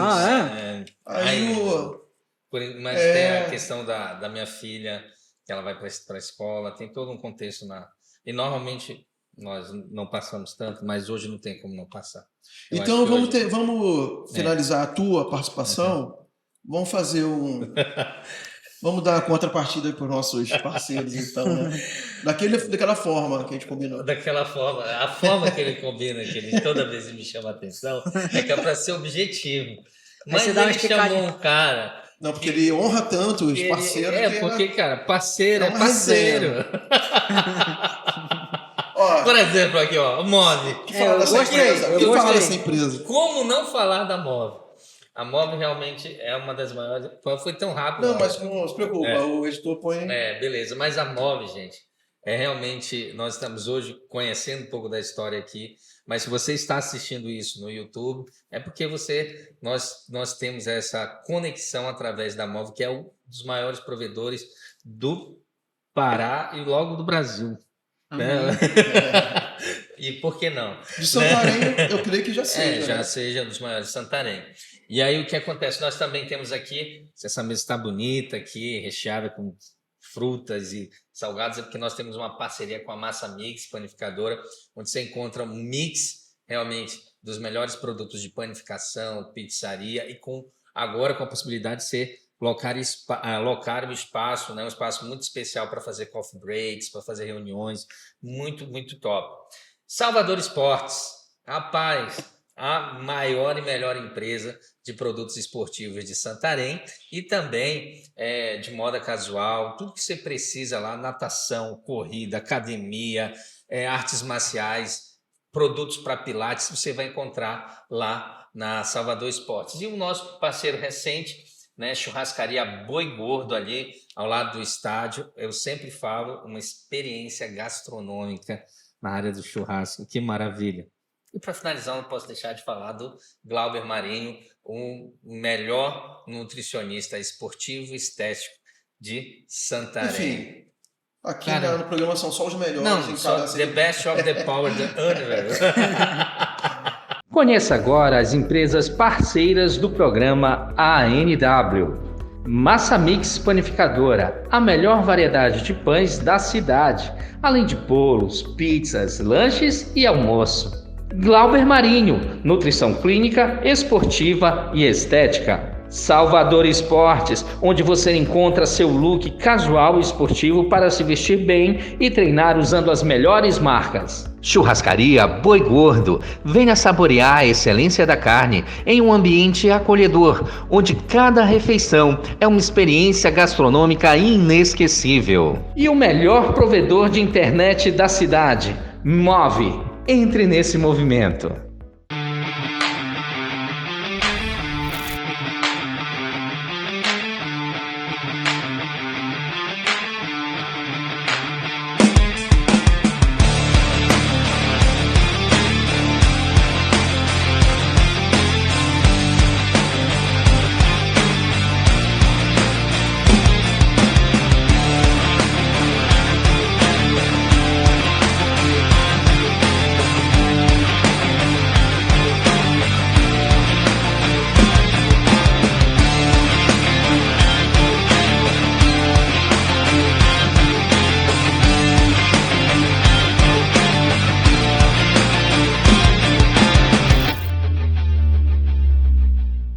Importante também você nos ajudar a espalhar esse programa, essa mensagem que está embutida no programa. Como? Primeiro, se inscreva no canal do YouTube, tá bom? Nos ajude a crescer o canal. Segundo, compartilhe, curta e comente. Então são os 3 Cs, né? Compartilhe, curta e comente. E você nos ajuda a levar essa mensagem mais longe e tornar o programa e o canal mais relevante dentro do YouTube. Tá bom? Então, voltando aqui o Denilson, a gente vai voltar na parte que a Topnet já cresceu, né? Lá na Altamira, Medicilândia, é isso, né? Altamira, Medicilândia, Brasil Novo, já estava expandindo ali naquela região toda e teve a oportunidade de ir com o Val, ele vem com o projeto dele agora, né? E outro sócio para Santarém. Isso. E como é que você entra nessa história? Quando o Lucivaldo abriu Santarém, era um projeto dele e da Gil, porque o nosso outro sócio, na época, não queria fazer parte desse projeto. Então, ele abriu o Santarém sozinho, só que menos de um ano da abertura de Santarém, assim, não é da inauguração da loja, porque quando você vai abrir uma operação assim, você leva 6 meses, 1 ano só lançando cabo. Sim. Né? Então, em um período desse, o outro sócio saiu do negócio. E aí ele falou, não faz sentido eu ficar com 2 operações totalmente separadas, a gestão totalmente separada, ia ficar muito difícil. E aí ele me convidou, não, vamos juntar tudo.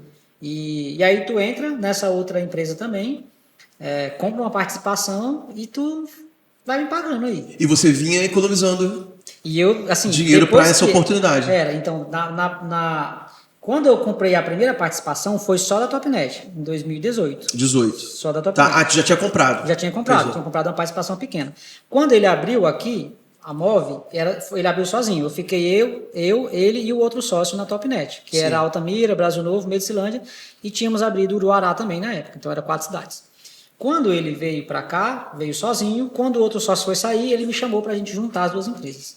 Então aí foi feita a fusão das empresas, e aí eu falei, vou ficar com um percentual tão pequeno, porque ia diluir, né? Então ia pegar aqui e diluir. Ele falou, não, a gente negocia, tu fica com um percentual maior até, só que tu fica me devendo X. E aí, nessa época, o valor da dívida era maior do que o valor que eu considerava que eu queria me tornar até os 30 anos. Entendi.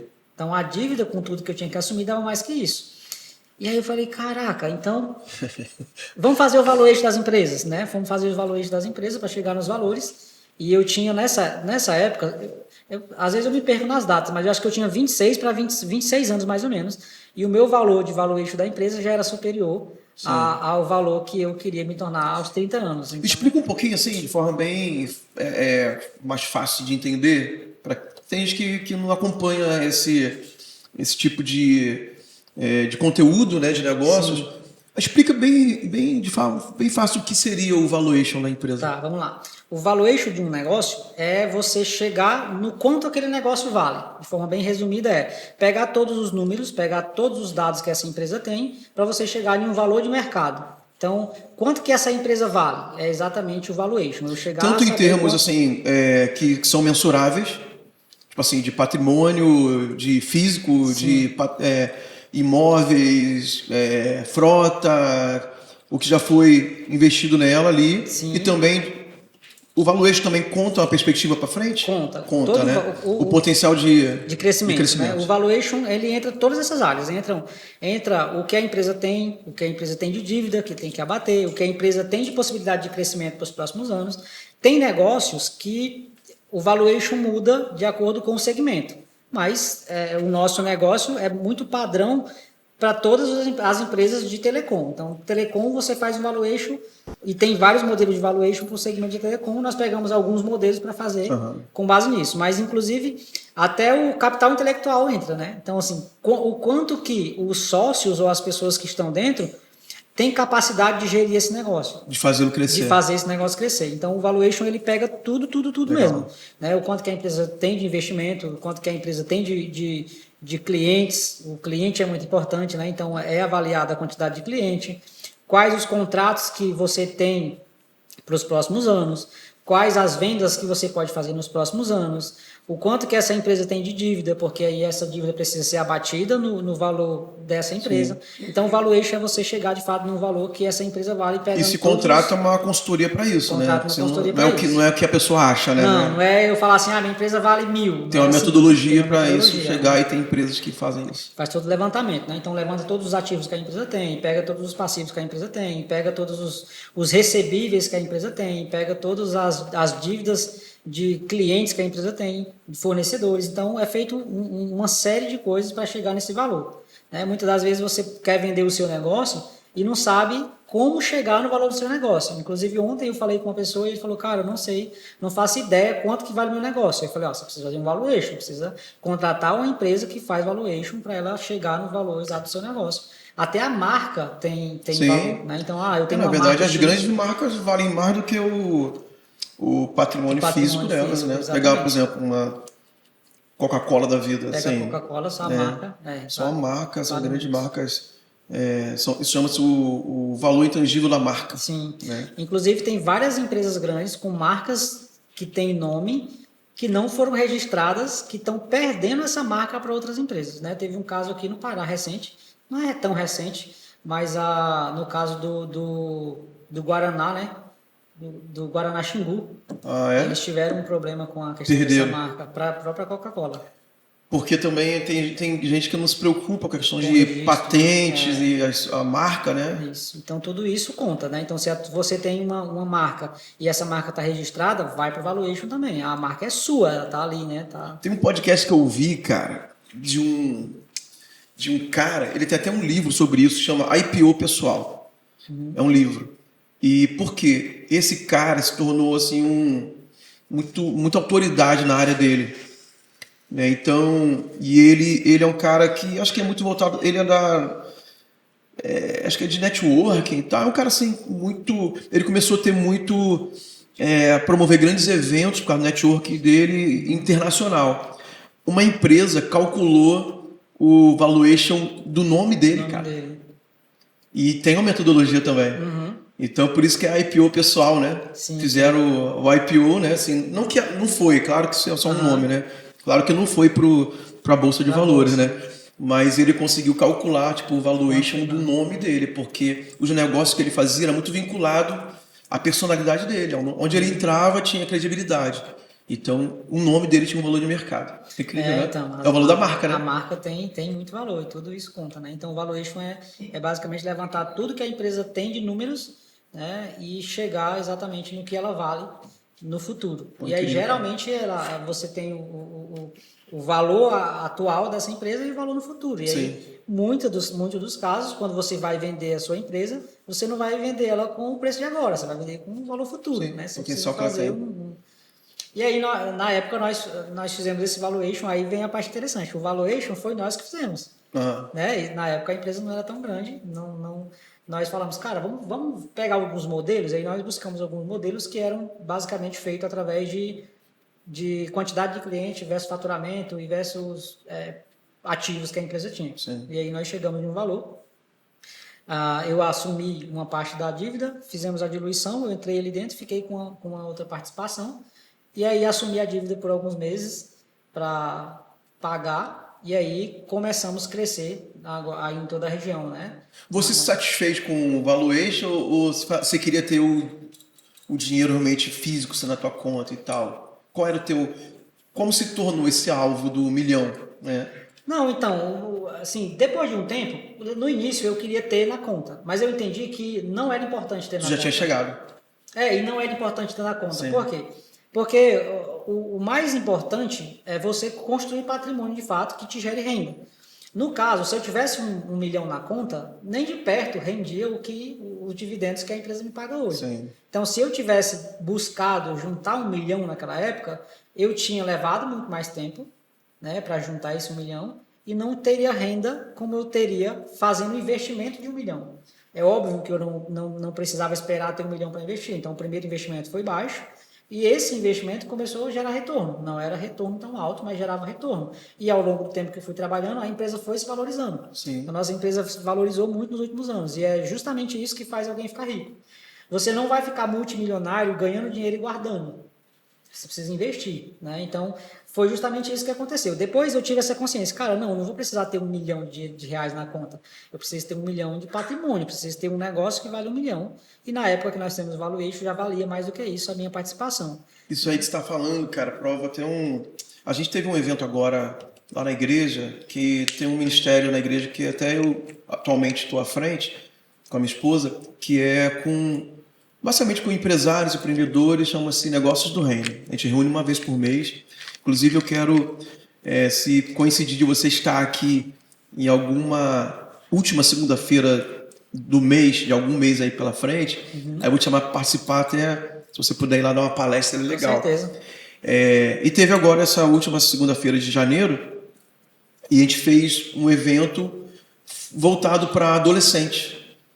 Aí teve uma palestra de educação financeira, assim, bem rápida, e depois teve um painel com os jovens empreendedores que estão no mercado. Aí chegou uma hora que eu fiz esse comentário, né, que o investimento teve o curso, né, o workshop ali rapidinho de investimentos, né, educação financeira, e falou sobre investimentos, falou sobre formas baratas de começar a investir, tipo Tesouro Direto, CDB, né, que dá para começar com R$30, né, às vezes R$100. E ia ter a parte já do empreendedorismo. Aí na abertura eu falei, investimento, na minha opinião, né? Talvez alguém não concorde, é muito importante, mas eu entendo que o empreendedorismo acelera a prosperidade. Né? E acho que o teu depoimento, né? Tua história mostra isso, né? Se você fosse esperar chegar a 1 milhão, que era o teu alvo, você ia chegar, certamente você estava guardando e investindo. Mas você ter investido na empresa acelerou muito, né? A tua capacidade de ter os teus dividendos, né? Quando você pega investidores da Bolsa, se você olhar, a maioria tem negócio fora e investe na Bolsa. Na Bolsa, o que você faz? Você faz a longo prazo e eles geram um rendimento. Mas multiplicar mesmo é empreender. É um negócio. Por exemplo, tem casos que eu já comprei terrenos, eu gosto muito de imóveis, né? Então já comprei terrenos em alguns lugares, de pagar R$7 mil num terreno, 5 anos depois o terreno vale 50 mil. Já paguei 70 mil em um terreno, 1 ano e meio depois o terreno vale 150 mil. Então, se na Bolsa eu vou fazer isso, para mim poder talvez fazer um negócio desse, eu precisava entrar em uma área de risco muito grande. Muito grande, né? Então eu teria um risco muito alto para fazer esse com a possibilidade de perder ou levar muito tempo para chegar com nesse... a possibilidade de perder, né? Às vezes até tudo. Por exemplo, no caso recentemente da Magazine Luiza, que estava lá 20 e poucos reais uma ação e caiu para R$2, quem tinha investimento lá pegou o seu investimento de R$25 e ficou com 2. Eu tirei antes, eu tinha. Então, eu tirei em cima, então, graças a Deus. Não era muita coisa, mas tirei em cima. Então, tem esse risco e a maioria dos investidores que estão na Bolsa, eles têm negócio fora. Não tem nenhum histórico do cara que ficou rico só na Bolsa. É verdade. Né? Então, por quê? E tem os casos que fica rico, pegando dinheiro lá, colocando na Bolsa, mas se você for olhar, é 30 anos, 40 anos. Mas os que tem, eu acho que os que tem são os caras, não é trader. São os caras que acreditam na empresa e se tornam, assim, praticamente sócio mesmo na empresa. Tipo, tem o Warren Buffett, né, que é o americano, ele já tem 80 e poucos, 90 anos, 80 e poucos anos. Mas as empresas que ele investe são empresas de... Sim, ele tem uma participação grande nas empresas. Exato, né? Ele investe desde novo. Então, ele tem 90. Ele acredita 90, na empresa. Ele está acreditando desde lá, de 40, 50 anos atrás. Não é um especulador da Bolsa. Não é um especulador. Né? Tem o brasileiro, o seu. Cerbasi. Tem o Cerbasi, mas tem o outro lá, o mais rico do Brasil. Desculpa, Cerbasi é o escritor de livro. Eu sei, o velhão também? Bassi, confundi, então, perdão. Ele também, ele tem muitas empresas, só que a maioria delas são empresas que ele investe há muitos anos. A longo prazo. A longo prazo. Então, com 10, 20, 30 anos, sem dúvida dá retorno. Se você comprar e deixar lá. Né? Eu vi um gráfico do Warren Buffett, foi até antes de ontem. Acho que foi até estava vendo o Bruno Perini falando. O gráfico dele, por exemplo, ele investe desde novo, mas no início o gráfico dele é bem superficial assim. Sim. E quando ele já estava com 65 anos para 70 que dá aquele pico. Isso. Aí o cara se tornou multibilionário, né? Mas aí é isso que nós estamos falando, né? Ele está com longo prazo. É longo prazo. Isso aí eu não tenho dúvida que funciona muito bem. Mas empreender, eles já empreendem em outros negócios também. Então eles têm muitos outros negócios. Mas o que acelera são os negócios, né? Eu acho que não tem outro meio para você ficar rico rápido, e eu falo rápido, é justamente no tempo necessário para ficar rico como empreender. Né? Não tem outra... Rápido, mas num processo certo. Num processo que precisa... Não é pirâmide. Não dá. Na pirâmide eu acho que é muito mais perigoso. Né? Com certeza. Quando você pega... Tem algumas pessoas que falam, mas fulano ficou rico com trade, fulano ficou rico com isso, com aquilo. Pega o percentual de pessoas que deram certo com isso e compara com empreender. O percentual é mínimo de pessoas que deram certo com esses negócios arriscando dessa forma. Eu acho que não dá para comparar. Acho que alcançam um dinheiro, mas não permanece rico. Não permanece. E se permanece, ele pega esse dinheiro que ganhou aqui no trade e ele joga em negócio. Às vezes o cara até é trade, mas ele abre até um negócio nem que seja para ensinar. Aí a recorrência, aquilo. Aí ele cria um curso, cria mais coisa. Ele ganha dinheiro com outra coisa ensinando a fazer isso. Que é outro negócio. É outro negócio. Não é o trade do dia a dia. O trade o cara perde muito, né? Ele sabe ganhar, mas sabe perder também. Tem que saber. E qualquer outra coisa que você vai fazer de forma desorganizada, se não for uma coisa séria, você não vai criar uma estrutura, uma base para sustentar isso para a vida toda, né? Então não tem jeito. Cara, sim. E para a gente já avançar, a Move, então, a gente conhece a Move, como já falamos, é um dos nossos parceiros aqui. Eu lembro, até eu falava com o Azaf, né, e a Sara, que sobre a inauguração da loja, né, é caminho para mim e para a igreja ali, né? Aí eu lembro que sábado à noite a gente viu a loja diferente do que havia em Santarém, o conceito físico da loja, né? Sim. Aí domingo de manhã eu passei lá, já tava cheio de balão estourado, coisa lá meio assim. Aí eu falei, acho que é uma casa de show que tem aqui, cara, uma boate, uma coisa assim, né? Porque é tudo preto assim, moderno, e acho que teve uma festa, né? No sábado, deve ser no sábado à noite, né? Teve uma festa, né? Depois que a gente foi, descobri que era um provedor, né? E cresceu muito, né? Como é que foi? Eu vou pular um pouco a história, mas como é que foi, assim, para crescer a ponto de vocês hoje virem para Santarém para fazer a gestão, mas hoje você nem mora mais aqui em Santarém, nem os outros sócios, talvez alguns deles não moram mais aqui, né? A pandemia, ela veio apesar de todos os problemas que a pandemia trouxe, né, que trouxe muitos problemas, né, tantas pessoas que perderam a vida e pessoas que perderam familiares, ela trouxe também muita coisa positiva, né? Eu falo muita coisa positiva, assim, não que isso tinha que acontecer, mas ela trouxe oportunidades para as pessoas, para separar de fato os empreendedores que estavam buscando realmente continuar crescendo nisso tudo. E para o nosso segmento, nós até no início tivemos uma resistência, caraca, será o que vai acontecer e tal, não vamos ter que fechar tudo. Mas para o nosso segmento foi muito bom. Por quê? Porque a internet como um todo, no mundo inteiro, deu um boom em 2020 ali, depois ali no meio da pandemia, deu um boom de consumo. Por quê? Porque todo mundo foi para casa e todo mundo tinha que usar a internet. Todo mundo que queria vender alguma coisa ia vender onde? Na internet. Então nós tivemos para estudar, todo mundo... As pessoas começaram a estudar mais, né? Começaram a vender produtos pela internet, porque era um meio de ganhar dinheiro, e aí começou a surgir os cursos, que aumentaram muito. Então, o consumo de internet, de maneira geral, subiu muito. Deu um pico de aumentar 70% em semanas. Então, se você consumir, sei lá, vamos pegar uma região dessa aqui, só chutar um número que consumia 10 GB de internet, em 15 dias mudou para 17 GB de consumo. Eu estou falando de um consumo, 17 GB é um consumo de um local aqui pequeno, né? Estou dando um exemplo. Então, deu um boom muito alto de consumo de internet e as pessoas começaram a procurar. E foi a época que nós mais, assim, tivemos um número muito grande de vendas e crescemos bastante, foi ali no começo da pandemia. O outro ponto muito positivo foi que nós tivemos que aprender a fazer gestão de fora da loja, né, de fora do escritório. Nós sempre fomos de estar no escritório físico todos os dias, estar às 8 da manhã, abrir a loja. Então, até 2019, 2020, nós abrimos as lojas. Então, o Emerson, por exemplo, quando ele veio para cá com a Zaf, eles iam para a loja todo dia, 7h40, a loja estava aberta, eles que abriam. Na pandemia, o que aconteceu? Não tinha que ir para a loja, não podia ir para a loja. Então, todo mundo que dava para sair do escritório físico, nós tiramos. Quem tinha que ir para lá era só os técnicos que tinham que ir na casa dos clientes.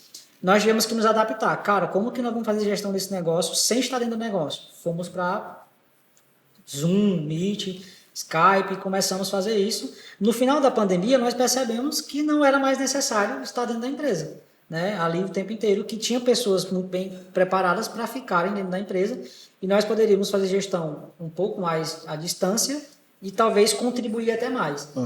E aí o engraçado é que o Luciano até brinca, nós saímos de dentro da empresa em 2022, ele saiu em 2021 e eu saí em 2022, a empresa cresceu muito mais depois que nós saímos. Porque às vezes você quer controlar tudo. Sim. Isso é natural do empreendedor, quando inicia, e no nosso caso não era nem iniciante, mas quer controlar tudo. E você que é dono do negócio, você quer estar no controle. Nós somos dominantes, eles somos muito dominantes. E o que nós queremos? Estar com tudo no controle. Epa, o que está acontecendo ali? O que está acontecendo aqui? O que fulano está fazendo? O que esse canto está fazendo? Então eu quero estar controlando tudo. E aí o que acontece? A empresa cresce, você não consegue controlar tudo e você atrapalha as outras pessoas. Porque a outra pessoa que está ali, que quer fazer algo, ela só vai fazer depois que você aprovar. Então, quando você começa a crescer e você é muito dominante, quer estar no controle, você atrapalha as pessoas de crescerem. Quando nós saímos, as pessoas começaram a assumir algumas demandas, elas faziam por conta, a gente só dava direção e nós crescemos mais ainda depois que nós saímos de dentro do negócio.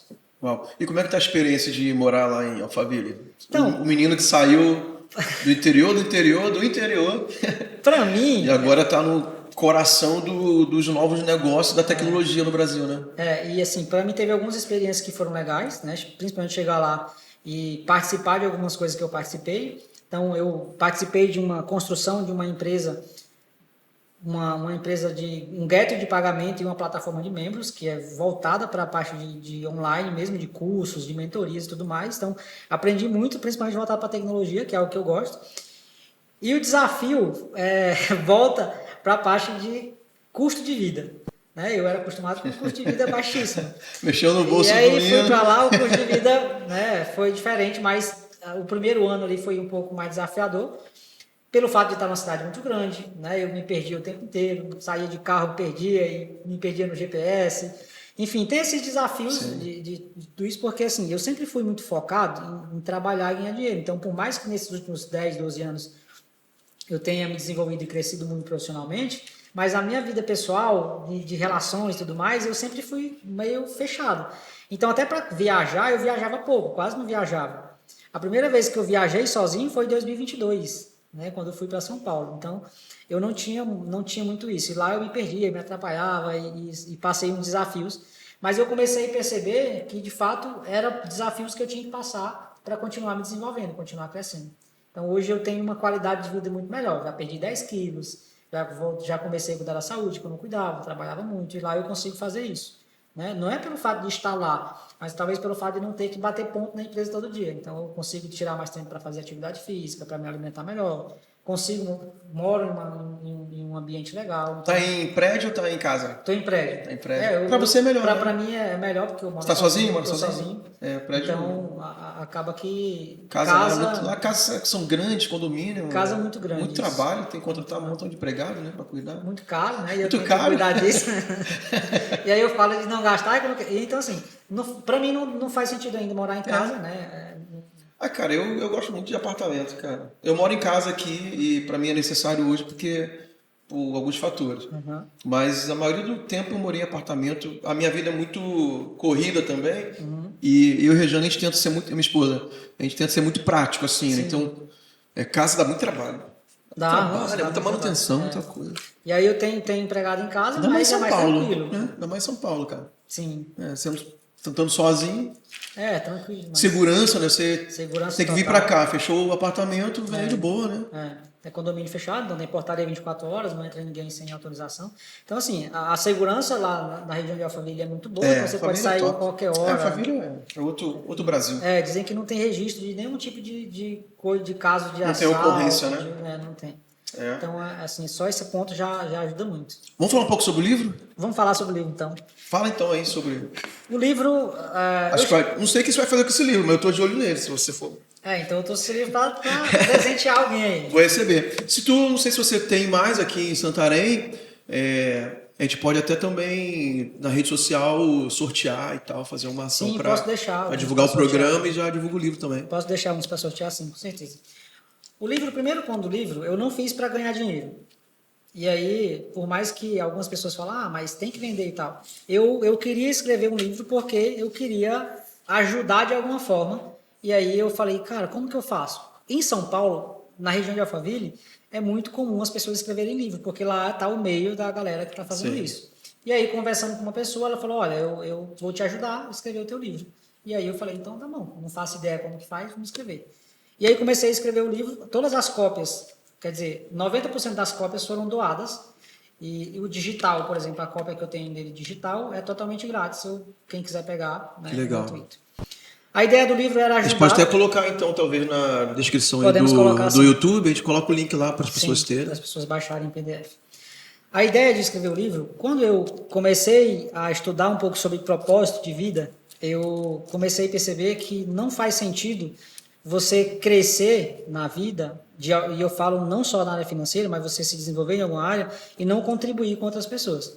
E aí eu pensei, cara, o nosso país é um país de endividados, né? 70% da população, 70 milhões de brasileiros estão endividados, estão com o nome no Serasa. Provavelmente, uns 100 milhões, que é 50% quase, tem dívida, né? Uns 70 milhões estão no Serasa. Então, eu percebo que a maioria das pessoas que estão no Serasa são pessoas que ganham pouco. A média da dívida que está no Serasa é de R$ 3.500. Então, não tem como você ir para o Serasa se você deve só R$ 3.500 e não paga se você não quer pagar. Você não paga porque você não pode pagar porque você fez alguma... Então, eu falei, eu preciso comunicar justamente para as pessoas que mais precisam, que são as pessoas que menos ganham dinheiro. Então, a ideia era falar sobre como você ficar rico ganhando pouco. Só que é justamente esse ponto, você precisa construir isso. E aí eu falo de 10 pontos em como a pessoa pode construir essa riqueza ao longo do tempo. O título do livro, de Improvável e Imparável, é justamente que qualquer pessoa, por mais que ela ganhe R$100 por mês, ela pode mudar de vida. Ela não vai mudar de vida em 30 dias, como as pessoas ficam buscando, né, segredos para ficar rico rápido. E eu escrevi o livro sobre gestão financeira para quem ganha pouco e quer ficar rico. E assim, foi um aprendizado muito grande para mim. E muitas pessoas que já tiveram acesso ao livro me dão feedback no Instagram, às vezes mandam mensagem no WhatsApp, falando sobre pontos que eles já começaram a mudar na vida deles. Tem um caso que eu até contar de uma moça que pegou um livro e tem um e-book também. Eu escrevi um e-book de 20 maneiras de fazer R$1.000 em 10 dias. E ela saiu do emprego, começou a fazer bolos de pote e hoje ela vende R$10.000 de bolo por mês. Uau, cara, que legal. Muito massa. Mudou a vida dela. Mudou a vida dela. E assim, a minha ideia era justamente fazer isso, fazer com que outras pessoas que se sentem improváveis, como eu me sentia, eles possam mudar de vida. Não é com base no que ela ganha agora, mas ela entender que ela pode mudar de vida no futuro se ela começar a fazer isso agora. Então não é o que ela tem agora, mas o que ela está disposta a fazer para conquistar no futuro. Legal. Mostra a capa aqui. Vou mostrar a Essa capa capa aqui. aqui. Aí, ó, Denício Ferreira, de Improvável a Imparável, gestão financeira para quem ganha pouco e quer ficar rico. Então a gente vai colocar o link, né, disponível no comentário fixado aí do YouTube. E, enfim, poxa, aqui, cara, demais, mano, demais. Denilson, quero, cara, te parabenizar mesmo. Tava muito, assim, desde que a Sara me contou um pouquinho, bem superficialmente, a gente vindo até de Alta do Chão daquele dia que a gente foi ver. Sim. Vamos falar também rapidinho, vamos falar sobre isso bem rapidinho. Dá um spoiler que você tá, além de outros, né, mas vamos falar desse especificamente, você tá abrindo um empreendimento agora na área de turismo, hotelaria, né? Hotelaria, fala um pouquinho, pode dar um spoiler aí que já tá para inaugurar, né? Já está para inaugurar. Agora, dia 10, já tem reserva disponível. O que é? Fala aí o que é. Nós construímos uma casa de praia, um chalé em Alter do Chão, chamado My Home Alter, que é uma casa feita de container. A ideia da My Home era justamente levar a algo moderno para o meio da natureza, né? E nós temos uma região muito bonita. Alter do Chão é a segunda maior praia de água doce da América Latina, né? Então não faz sentido nós termos tanta beleza aqui e não trazer algo moderno para atender as pessoas que querem estar no meio da natureza também, com algo bem moderno. Então nós construímos um chalé lá em Alter do Chão, próximo da praia, para que as pessoas possam ter acesso a uma casa de praia no final de semana. Quem que não tem vontade de ter uma casa de praia, né? Verdade. Eu já tinha vontade de ter uma casa de praia, só que eu sou investidor. Uhum. E aí, o que eu pensava? Eu não vou fazer uma casa na praia para que eu fique lá uma vez a cada 6 meses. Mas eu quero também fazer com que pessoas tenham acesso à sua casa de praia, pagando, né? E é a mentalidade do empreendedor mesmo. É a mentalidade do empreendedor. Vou ter uma casa de praia para ter, vai ser Não faz sentido. Vai ter uma despesa. Você pode usar quando você vier aqui, só bloquear, né? A tua própria reserva, né? Então, eu falei assim, cara, quantas pessoas têm vontade de ter uma casa de praia? Quase todo mundo tem vontade de ter uma casa de praia. E aí eu falei, vou fazer a minha casa de praia, então por isso que é My Home, e aí é minha, é sua, é de qualquer pessoa que quiser, poder ter acesso a uma casa de praia moderna, toda automatizada, bem bonita. Depois o pessoal pode deixar o arroba aí, nós vamos inaugurar agora dia 10. E tem uma perspectiva muito grande de crescimento, porque eu não tenho dúvida que vai chamar muita atenção. É algo o secretário de turismo, né, do município, o Laércio, ele, amigo nosso, inclusive da nossa igreja, e ele fala que tem uma carência de, cara, eu não lembro o número exato, mas é mais de 500 leitos de hotelaria na região de Santarém, inclusive Alter do Chão, principalmente Alter do Chão. Eu vim final do ano para cá e não me programei com relação à hospedagem. No dia que eu cheguei, eu liguei em uns 10, 12 hotéis e não tinha vaga. É desse jeito. No final do dia para a noite, eu falei, cara, eu vou ter que dormir no carro, porque não tem vaga. E aí, uma das pessoas que eu tinha ligado no hotel, já tinha me hospedado lá, eu falei, cara, se surgir uma vaga, me avisa, pelo amor de Deus, que eu não sei onde eu vou dormir. E eu não tinha mais opções de hotéis, eu já tinha procurado em todo lugar, já tinha ligado em hotel, não tinha.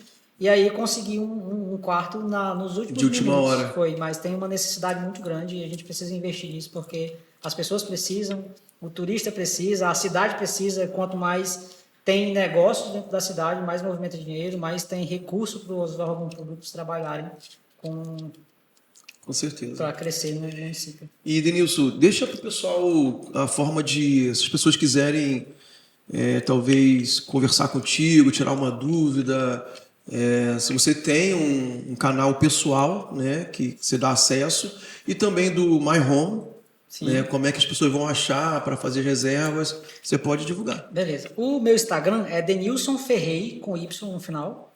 E podem me chamar lá. Eu sou o tipo de pessoa que responde todo mundo. Porque eu gosto de conversar, eu gosto de dar atenção.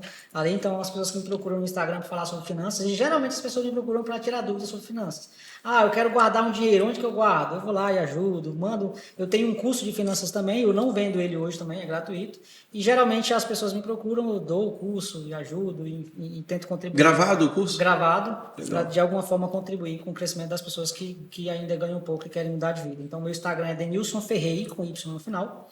E tem o Instagram da My Home também, que é My Home Alter. Tem o Instagram da Move, Quero Move. E tem uma outra empresa também que nós temos, que é a Norte Extintores. Que é nova também, né? É nova aqui também em Santarém, tem alguns meses.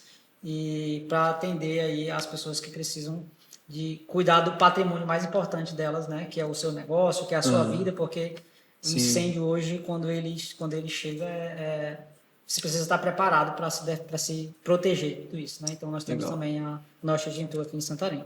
Top demais.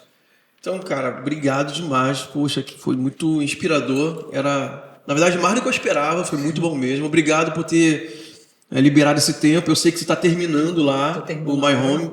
A gente estava, final de semana passado, o acampamento da nossa igreja logo naquela... mais à frente. Na mesma rua, mais à frente. E a gente estava nos eventos lá, eu estava passando, eu vi o carro lá e te vi também lá na escada lá. Sim. Eu sei que você está terminando. Você aproveita também para estar nas empresas aqui nesse tempo que você vem em Santarém. Também. Então eu te agradeço pelo tempo destinado aqui para o programa. Tenho certeza que vai inspirar realmente centenas, milhares de pessoas que vão poder assistir pela televisão, pela TV aberta, pela internet, pelo YouTube. E, cara, parabéns, sucesso. E você é tão novo, né? Então tem uma jornada muito grande para continuar nesse propósito. Eu sei que o propósito não é só sobre você, né? O livro é prova disso, os cursos gratuitos, os canais abertos é para ajudar pessoas e eu creio, como o Adilson falou, né? Deus te separou para isso. Então, siga nessa jornada e que Deus te abençoe. Eu acredito que todo esse processo que eu passei era justamente para mim ajudar pessoas que estão passando pelo mesmo problema que eu passei. Né? Você tem muito mais autoridade, mais propriedade para ajudar alguém quando você já passou por aquilo. Então, acho que todos os desafios que eu passei foram para me ajudar a ajudar outras pessoas também. E eu estou aqui para somar e para contribuir também. Legal. Obrigado pelo convite. E com certeza vamos bater mais papo, porque tem muita história para contar. Vamos continuar, nem que seja fora da gravação, mas eu queria muito continuar te ouvindo e aprendi muito aqui. Muito obrigado. Por nada, tamo junto. Você sabe que bateu recorde aí. Vem cá, Azaf, aparece logo aqui, que não acabou ainda, você já tá falando aí, aparece aqui, que a gente citou várias vezes, que o Azaf faz parte da história da Move aqui também. Eu não sei, tá pegando o Azaf? Baixa aí. Agora peguei. Azaf foi um dos que veio, né? Isso. Com a Sara, o Emerson, né? Isso aí. Fala aqui no microfone. Aqui. A gente apareceu aqui no início, né? 2020, Denilson. Foi. 2020. Desde o início a gente tá aqui no começo de tudo. Legal, e mais um jovem promissor aí que vai ser o próximo milionário. Azaf é a estrela do digital aí, né? O Azaf tem vídeo com 2 milhões e poucos de Tô visualizações. ligado, eu tô acompanhando, eu já vi lá. Cara, as pessoas que me seguem lá de São Paulo... Conta aí de São Paulo, Denilson. De São Paulo lá, que a galera lá de São Paulo... O pessoal de São Paulo manda mensagem, caraca, esse moleque é muito bom e tal. Então, assim, o Azaf tem contribuído de maneira extraordinária com o nosso crescimento também. Só que a gente não liberou o Azaf pra ir embora ainda não, viu? Será que o Azaf quer ir pra São Paulo? Não sei. Ele não se manda mais, agora tem a Sara na jogada, então, né? agora tem que falar com a Sara pra saber se... A Sara, tem muita coisa ainda. Mas o Azaf é uma peça fundamental na nossa empresa. O Azaf é o top, prodígio lá na igreja, na parte da música, ajuda a gente na tecnologia, faz muita coisa boa aí na empresa, na igreja. É uma bênção pra gente. Pessoal, então, estamos finalizando a NW de hoje, programa top, especial. A gente além de quebrar o limite do tempo, a gente quer quebrar também o limite da audiência, né? Então, compartilhe, né? E mande para mais alguém esse link para a gente avançar nisso. E até o nosso próximo encontro aqui na TV Amazônia, canal 7.1 e também no canal do YouTube. Deus te abençoe.